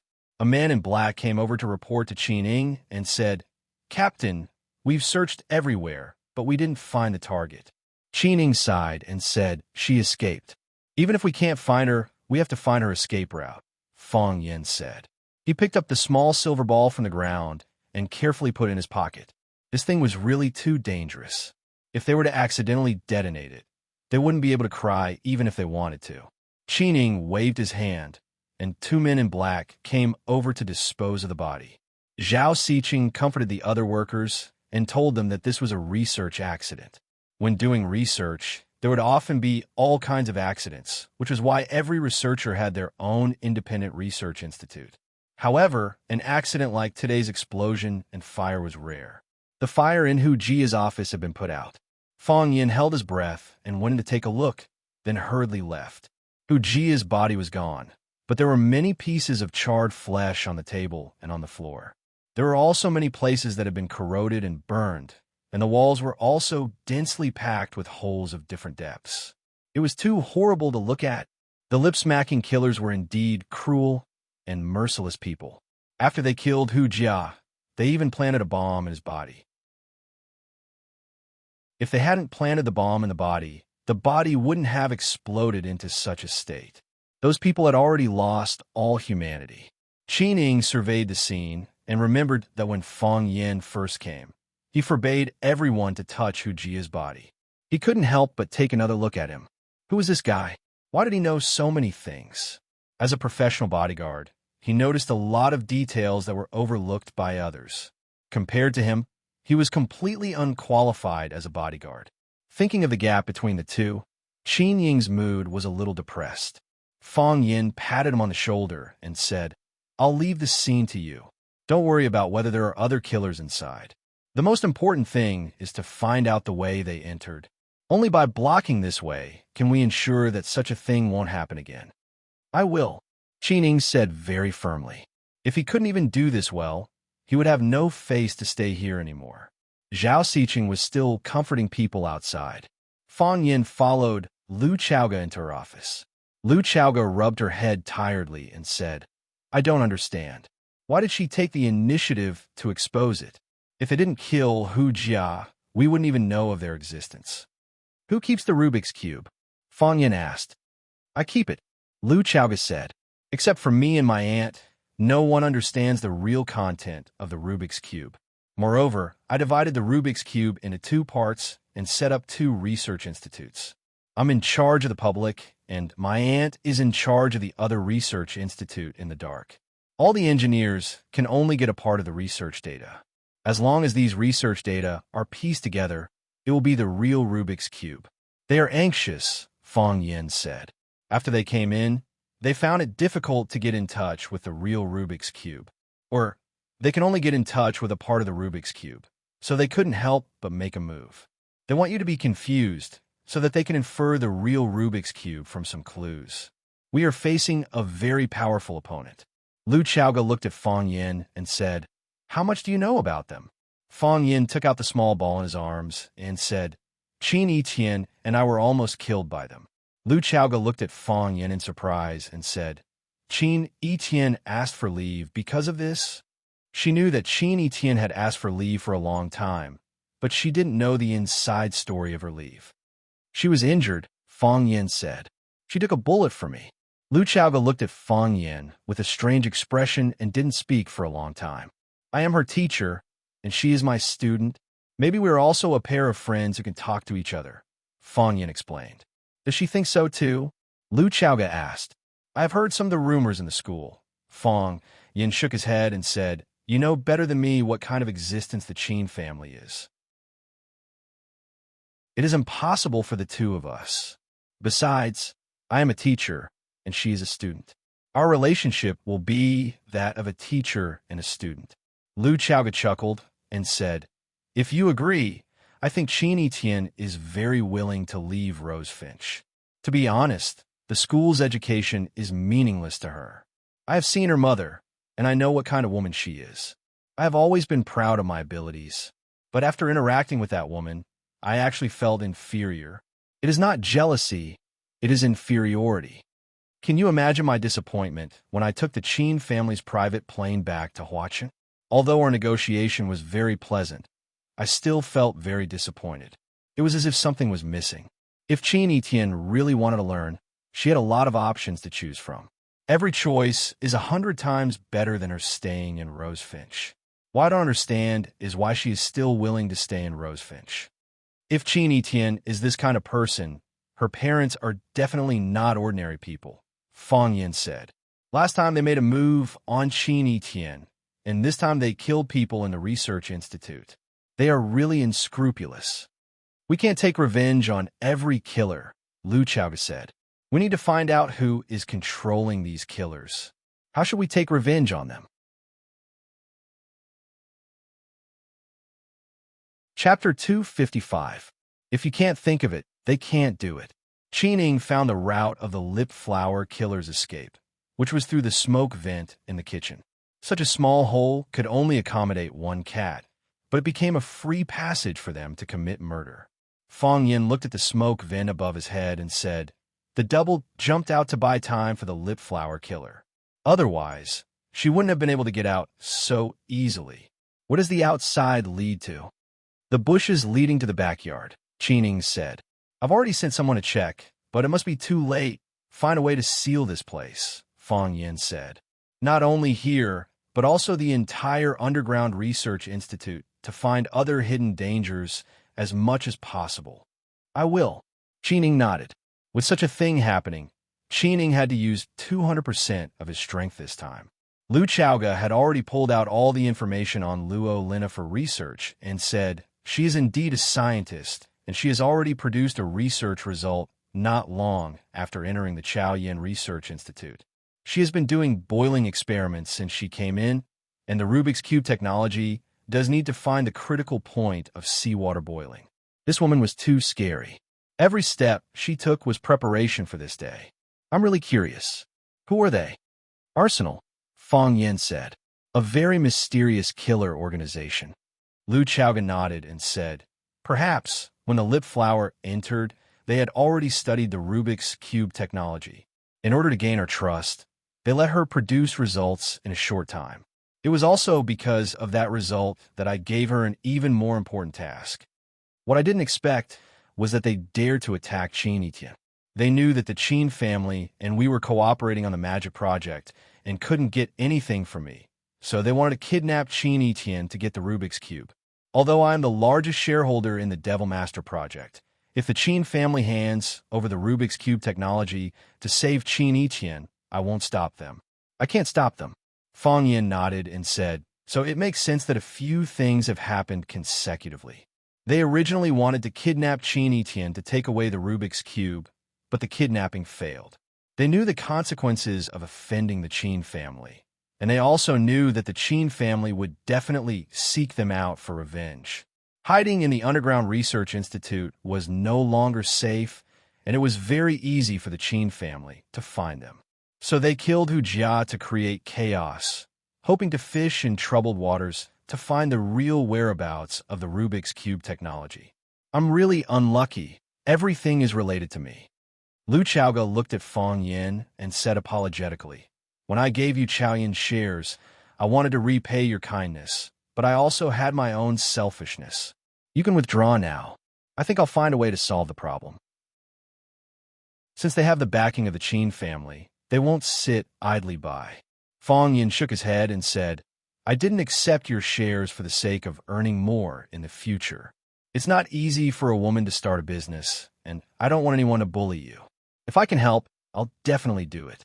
I didn't withdraw at that time, and I won't withdraw now." Fong Yin couldn't withdraw now. The Qin family sent that information, and they would keep an eye on Fong Yin's follow-up actions. "Thank you," Lu Chaoga said gratefully. Fong Yin waved his hand and said, "Don't say this word. If you say it, I won't get any benefits. Instead, it feels like everything I've done for you is canceled out." Lu Chaoga chuckled and said, "I went to see my grandmother yesterday, and she made a lot of delicious food for me." "Did she say anything to you?" Fong Yin asked warily. "She did." "What did she say?" Fong Yin secretly prayed that his grandmother would not fan the flames. "She told me to eat more. and that I've become thinner recently, Lu Chaoga said. That's good. Fong Yin let out a sigh of relief. What? Lu Chaoga looked at Fong Yin's expression and asked in confusion.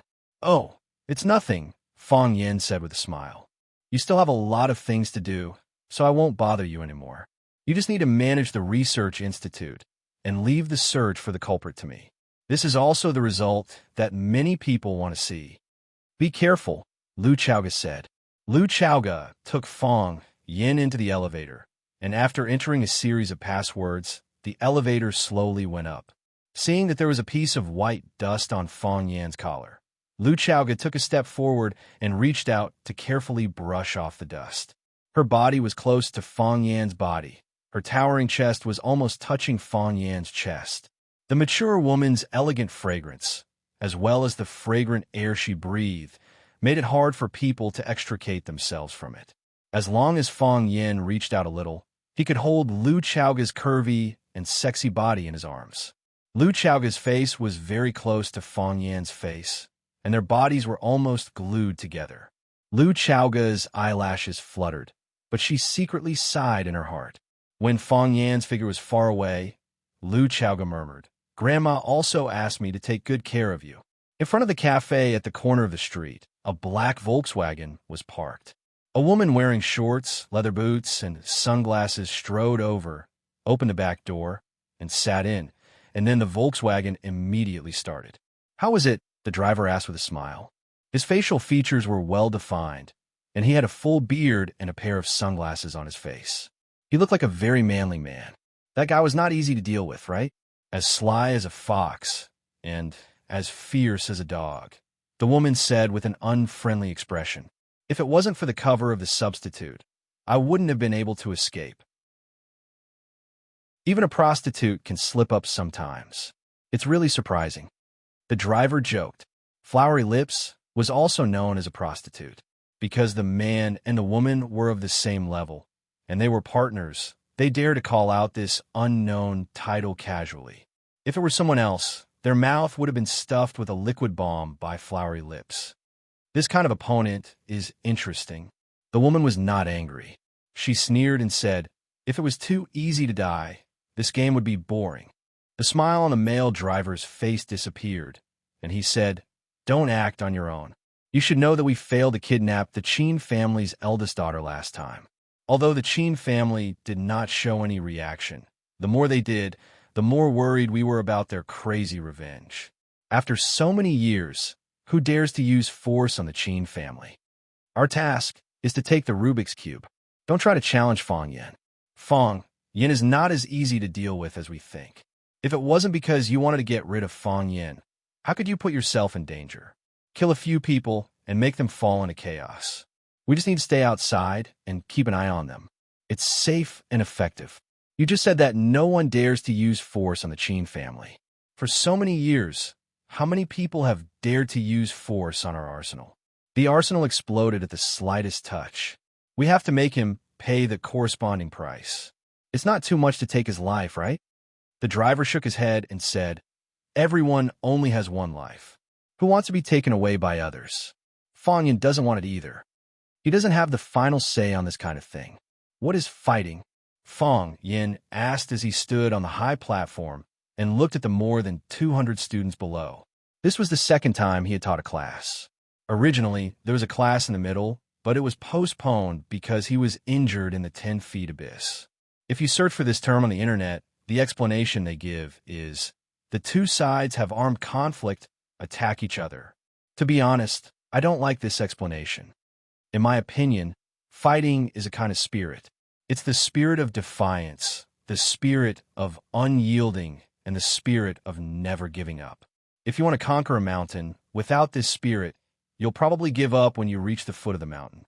If you want to conquer the ocean, you'll give up when you see the waves crashing against the shore. If you want to be number one in the whole year, you'll give up when you see a difficult problem to solve. This spirit is the essence of fighting, and it's also the spirit and blood of fighting. You must be wondering why I'm teaching you about fighting today, because I want to tell you that, in fact, fighting is everywhere in our lives. An exam is a battle. A sports training is a battle. some boys fall in love with the most popular campus belle is a battle. Of course, if there's a girl who likes Tang Chung, she may also have to go through a fierce battle. The whole audience burst into laughter. Tang Chung was also laughing, but as he laughed, his face became gloomy. Chini-chan, where are you? Even if you don't like me, you don't need to hide from me. Send me a message to tell me that you're still alive, that you're fine. Just a message, okay? I beg you, send me a message, okay?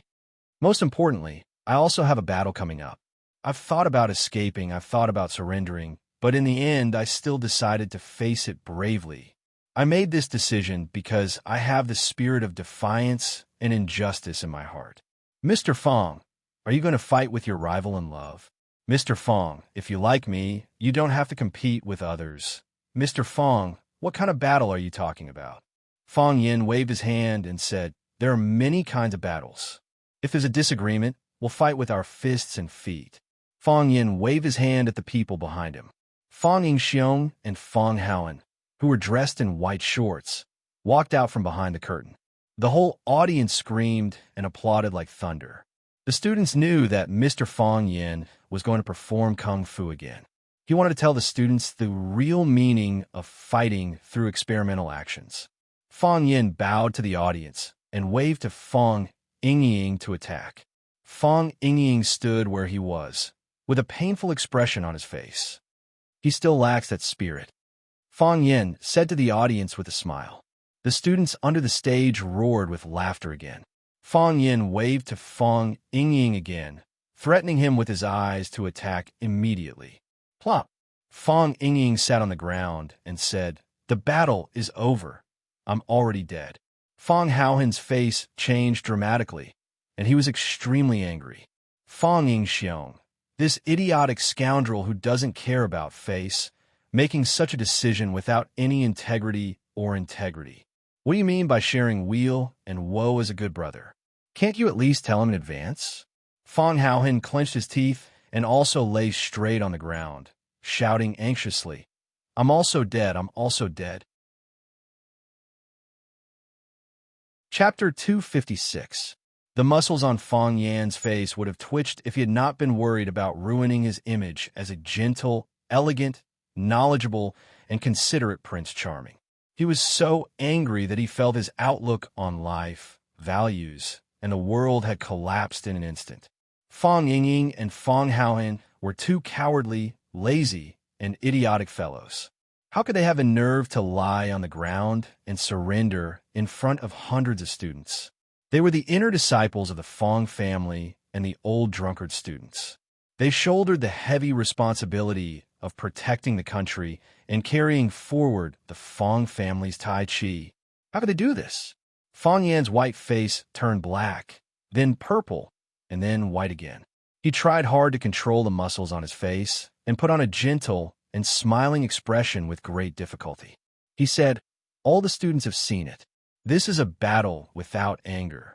Because they don't have anger in their hearts, they don't have any unwillingness to accept defeat, so they have already lost before the real battle. A battle without fighting spirit can no longer be called a battle. It's a one-sided massacre. Fong Yin walked in front of Fong Yingxiong, placed his foot on his chest, and said, I only need to lift my foot, and I can break his sternum or directly twist his neck. He has become my captive, and I can use all kinds of torture on him. Fong Yin covered the microphone on his collar and squatted down to look at Fong Yingying. He said, get up quickly. No. Fong Yingying shook his head desperately. If you don't get up, I'll step on you. I won't get up even if you step on me to death. Fong Yingying said with great determination. If I get up, you will humiliate me first and then step on me to death. What will make you agree to it? Don't hit me. That's impossible. Then there's nothing to talk about. I promise I won't hit your face. That won't do, Fong Yingying said. If you hit me, I'll lose face in front of these hundreds of students, especially those female students. They used to smile at me when they saw me on the road. Once, when I was eating in the school cafeteria, they even poured their unfinished braised pork into my plate. If you hit me, they won't smile at me anymore, and they won't give me braised pork. They gave it to you, and you ate it. Why not? Are you a pig? I was born in the year of the pig. Fong Ying answered smoothly. Junior Marshal Uncle, I have something to discuss with you. What? Can you let me beat you up? Fong Ying asked carefully. What? Fong Yin almost jumped up. You haven't even cooperated with me in class, and now you want to beat me up? Does he even care about seniority? Look, so many people like you, but Fong Haohin and I are still single. I'm not in a hurry, but Hero is already so old. Let's not talk about marriage and having children, even if we fall in love and touch a girl's hand. I've only touched Fong Haohin's hand, but I've never touched a girl's hand. Fong Haohin is even more pitiful. He's only touched my hand, so I should let you beat me up, and then countless girls will cry and beg to marry you. Yes, yes. Fong Ying nodded. If Miss Yi beats you up, she will become the queen of Rosefinch High School. I've asked around, and many boys like her. Last time when I was walking on the road, there were 2 guys who ran up to me and asked for Miss Ye's phone number. You're so good at martial arts. If Hero and I can beat you up, we will become the idols of our school. How can you be so childish? Fong Yin said angrily. How am I childish? Fong Ying was not convinced. He had been thinking about this for a long time. As long as Junior Marshal Uncle beats him up, he will immediately become famous in Rosefinch and become the king of Rosefinch, the legendary bird king. Just thinking about it made him so excited that all the fat on his body shook. You think Yi Jinul will become the queen of Rosefinch just because she beats me up? Ask the Xiaoyan to come and beat me up. See if there are any guys who treat her like a queen. See if anyone runs to you to ask for her phone number. At that time, everyone will say that this woman is ugly and violent. Whoever marries her will be unlucky. Li Xiaoyan was the daughter of the Monkey Fistly family, and she was the most important person in their circle. With a height of 6 meters and a weight of nearly 100 kilograms, she was like a moving mountain of meat when she walked. Even Fong Ying, the fatso, looked small and dainty in front of her, not to mention Fong Yin and Fong Haohin. Fong Ying's eyes were dull, and he said, Junior Marshal Uncle, what do you mean? If you are good-looking, people will praise you for your lively personality after they see you beating people up, and it will add a rude and arrogant charm. If you are ugly and still beat people up, people will say that ugly people are more mischievous. I'm not ugly, Fong Ying said stubbornly. That's what you think. Fong Yin said angrily. He suddenly used his strength and dragged Fong Ying up from the ground. Fong Ying was anxious, and he wanted to lie down again as if he was suffering from osteochondrosis. Fong Yin patted his shoulder, and Fong Ying's reflex muscles were suppressed, and he hit Fong Yan's chest with his palm. Fong Yin was very happy, and he said to the students in the audience, Did you see that? Even a clay figurine has some anger. When a person has anger, the strength he can display is quite shocking. This kind of person, even if the final result of the battle is defeat, he has already gained my respect. Although Fong Yin said this, he had already kicked Fong Ying, who had gained his respect, to the back of the curtain of the stage, and he couldn't get up for a long time. Fong Yin walked toward Fong Haohin, and Fong Haohin's eyes closed, and he directly fainted. Fong Yin was a little regretful, and thought, next time in the big class, he would just bring Fong Haohin to the stage alone. As an elder, he must be fair and treat everyone equally. Today, he hit Fong Ying, but not Fong Haohin. This was not fair, and presumably, Fong Ying was also not happy. Being a person is difficult. Blue Mountain Club. This was one of the more famous clubs in Huacheng, and it was also the first choice for the young masters of Huacheng to gather. There was a rumor that the backer of this club was one of the 4 young masters of Huacheng, but who it was still a mystery. This was because none of the 4 prodigies of Huacheng had admitted that they were related to Blue Mountain Club. There was a big battle recently. Have you guys heard about it? A young man with ear studs asked curiously. In his arms was a snow-white, big-breasted lowly. The lowly was holding a fork in her hand, and she was currently feeding the strawberries on the plate into the ear stud man's mouth one by one. What battle? Let's hear it. A woman wearing a black dress that revealed her beautiful collarbone asked casually. She was flirting with a handsome British guy beside her. This is a real battle. The ear stud man, said with a face full of pride. Hua Xia Tai Chi fighting the Japanese sword god. Doesn't it sound a bit interesting? This isn't like those boxing matches on TV. It said that it's a real life and death battle between internal experts. Hua Xia Tai Chi? Japanese sword god? Someone snorted. In this day and age, even a duo can represent Hua Xia Tai Chi. Where did the god of swords come from? Which small East Asian island? The hype nowadays is getting more and more out of hand. Tell me, how much is a ticket? I don't sell tickets. They're fighting on top of Sword Peak. The ear stud man said unhappily. He heard it from a very important person, and the source was definitely reliable. They're quite into it. Why don't they change their names to Shimin Chue Shue and Yiguching? You guys don't know, right?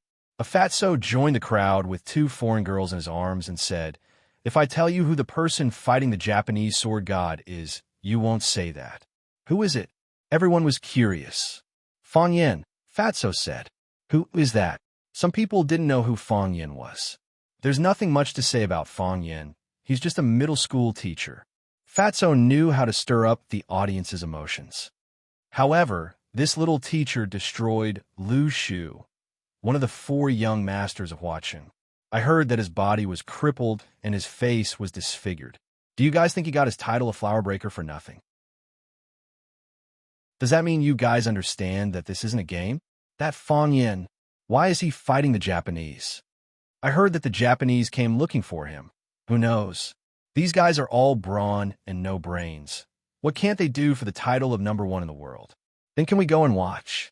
The curiosity of the women was fully aroused. When is the competition? Let's go and support that flower breaker.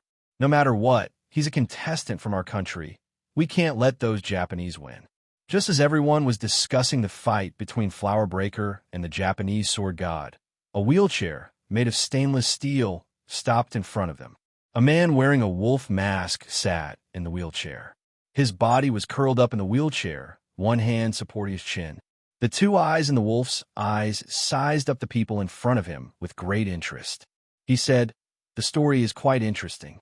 What happened to one of the 4 prodigies of Huaqing who was beaten up by Playboy Breaker in the end? How many bowls of rice does he eat every meal? Can he still go out and pick up girls? All right, is he still alive? There's no point in living after such a tragedy, isn't there? Everyone held their breath and looked at the wolf-headed man in front of them in fear. Although they couldn't see his face, everyone could feel that he was smiling. However, his smile was so cruel. It was as if he could stab himself at any time.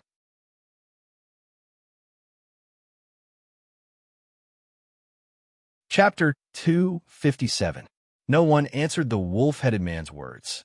This person's arrival was too strange, and his identity was too suspicious.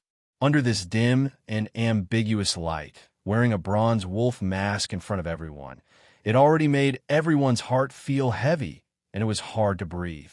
Was this something that a normal person could do? What? No one wants to answer? The wolf-headed man said with a smile, you see that I am disabled, so you bully me? The man with the earrings secretly swallowed and said, we are not bullying you, but the questions you asked we don't know. That young Master Lu, ever since his accident, he has never shown his face in public again.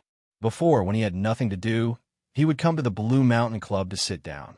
I even fought with him a few times, but I haven't seen him for a long time. Yes, there was a rumor that he was dead before, but I don't believe it anyway. Later, Lu Qingming came out to support the Lu family, and this rumor became more and more popular. Fatso didn't go on.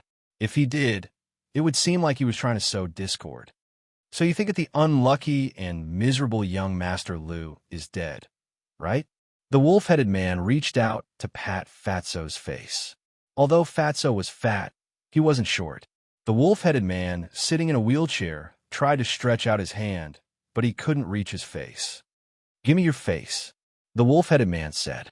Fatso clenched his teeth, ignoring everyone's surprise and the subtle sneers on their faces, and really gave his face. The wolf-headed man patted Fatso's face, laughed, and said, you Fatso, your fat head is quite flexible. Do you know what will happen to you if you don't give me your face? I don't know. Fatso's face was very close to the wolf-headed mask, so he could more deeply feel the ridicule and hatred emanating from the wolf-headed man's eyes. He felt very strange. He had no enmity with this wolf-headed man. It was the first time they met. So why did he hate him? Soon, he understood that the wolf-headed man's eyes weren't deliberately aimed at him, because the target of his ridicule and hatred was himself. He looked at others with the same eyes. "I'll break one of your legs." The wolf-headed man was laughing, but his voice was sinister. Fatso didn't laugh. He knew the wolf-headed man wasn't joking with him. Although the wolf-headed man was disabled, the person pushing the cart behind him looked at him as if he was a lifeless corpse. He was afraid of the wheelbarrow. This is really a bad habit. The wolf-headed man let go of Fatso's face and sighed softly. "I'm disabled, so I want to break everyone's legs. Why do I have to sit in a wheelchair while you can walk?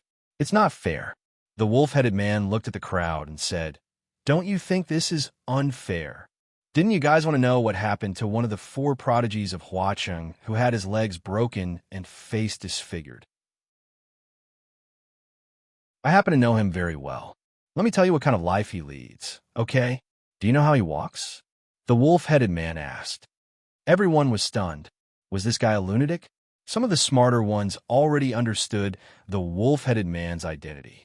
They wanted to stuff their heads into the sofa so that no one could recognize them. Why did he come to the Blue Mountain Club tonight? Why didn't he go to the Jiangnan Club? Why didn't he go to the Alluring Club? Why didn't he go to any other club? Why do you have to go to this damned Blue Mountain? "Let me show you," the wolf-headed man said with a chuckle. He used both hands to support himself in the wheelchair and tried to stand up. Just as his but left the wheelchair, he fell back down powerlessly. He didn't have much strength left in his body. The wheelbarrow man wanted to help, but the wolf-headed man pushed him away and said, "I'll do it myself." He took a step forward and landed on the ground with one foot. Then he raised his other foot and landed it gently. His butt arched, and he grabbed the wheelchair with both hands to support his body. When both his feet landed on the ground at the same time, and he was sure that he could stand, he slowly let go of his hands that were holding the wheelchair. Fortunately, his body only swayed a few times and he didn't fall. "Come, let me show you how young Master Lu, one of the 4 young masters of Huacheng, walks," the wolf-headed man said with a chuckle. His left leg stood more steadily. His right leg was more seriously injured, so when his left leg took a step forward, his right leg dragged forward at the same time. His body swayed left and right like a duck that had just learned how to walk. He walked from the bar counter to the long corridor, and then from the long corridor to the bar counter. He said with a chuckle, "Did everyone see that? That young Master Lu walks like this. Don't you think it's funny? Don't you think he's like a duck?" The wolf-headed man laughed as he walked. The space wasn't big, but he walked over and over again in high spirits. As he walked, he asked everyone if young Master Lu walked like a duck. There were more and more onlookers, and some people even ran out of the private room to watch up close. No one spoke and no one smiled. Everyone held their breath, as if they were watching a very sad one-man stage play. In the private room upstairs, Lu Qingming and a group of his companions were drinking and chatting. Looking at the wolf-headed man's performance through the window, Lu Qingming's face was gloomy. "Young master, is that wolf-headed man crazy? Since when does the Blue Mountain Club need a clown to perform?" "Pa!" Lu Qingming suddenly turned around and slapped the talkative guy's face. "Don't call me young master," Lu Qingming roared. A long-legged beauty leisurely held a glass of wine and said, "What? Lu Qingming, do you only have this little courage? It's the Lu family's decision to let you take the lead, not you. What are you afraid of?" "Wang Jinghong, shut up." Lu Qingming fiercely glared at the woman and said, "If you want to die, don't drag me to hell with you." Wang Jinghong stood up and stood in front of the window with a glass of wine in his hand. He sneered and said, "Having such a big brother really makes people scared and have nightmares at night. But a cripple is a cripple, and a disabled is a disabled. What else can he do now? Don't tell me you're going to hand over everything you have just because of his comical return. Let me tell you, if you dare to do so, I will look down on you for the rest of my life." Wang Jinghong pointed at the wolf-headed man who was still walking back and forth, giggled, and said, "Look, doesn't he look like a duck?" Lu Qingming didn't laugh. He clenched his teeth and tightly grasped the window with both hands, almost tearing off a piece of the precious wood. For him, this was a difficult choice. The wolf-headed man walked back and forth 5 or 6 times, panting and sweating profusely. More and more people gathered around, which made him very satisfied. He walked around in circles, glanced at the audience, smiled and greeted everyone present, and said, "You say, isn't that young Master Lu ridiculous? Isn't he pitiful? However, there's something even more ridiculous and pitiful. Do you know how his face was shaved? You must not know, right?" The wolf-headed man proudly patted his chest and said, "I know. Come, let me show you." Is there any applause? No one applauded. No one dared to applaud. The atmosphere at the scene was dreadfully depressing. It was obviously a scene of feasting and debauchery, and there were many handsome men and beautiful women around, but everyone seemed to be receiving a solemn trial. This wolf-headed man was judging them. Such a strange thought emerged in their minds. No one applauded, but the wolf-headed man was still enthusiastic and said, "You haven't seen my performance, so you don't want to applaud. When you see my performance, you will definitely not be able to stop yourself from clapping, because in this world, no one can perform better than me." As the wolf-headed man spoke, he reached out and touched the back of his head. The wolf-headed mask was taken off, revealing a ghostly face that made everyone present instantly feel a chill down their spine. Yes, it was not an exaggeration to describe it as a ghostly face.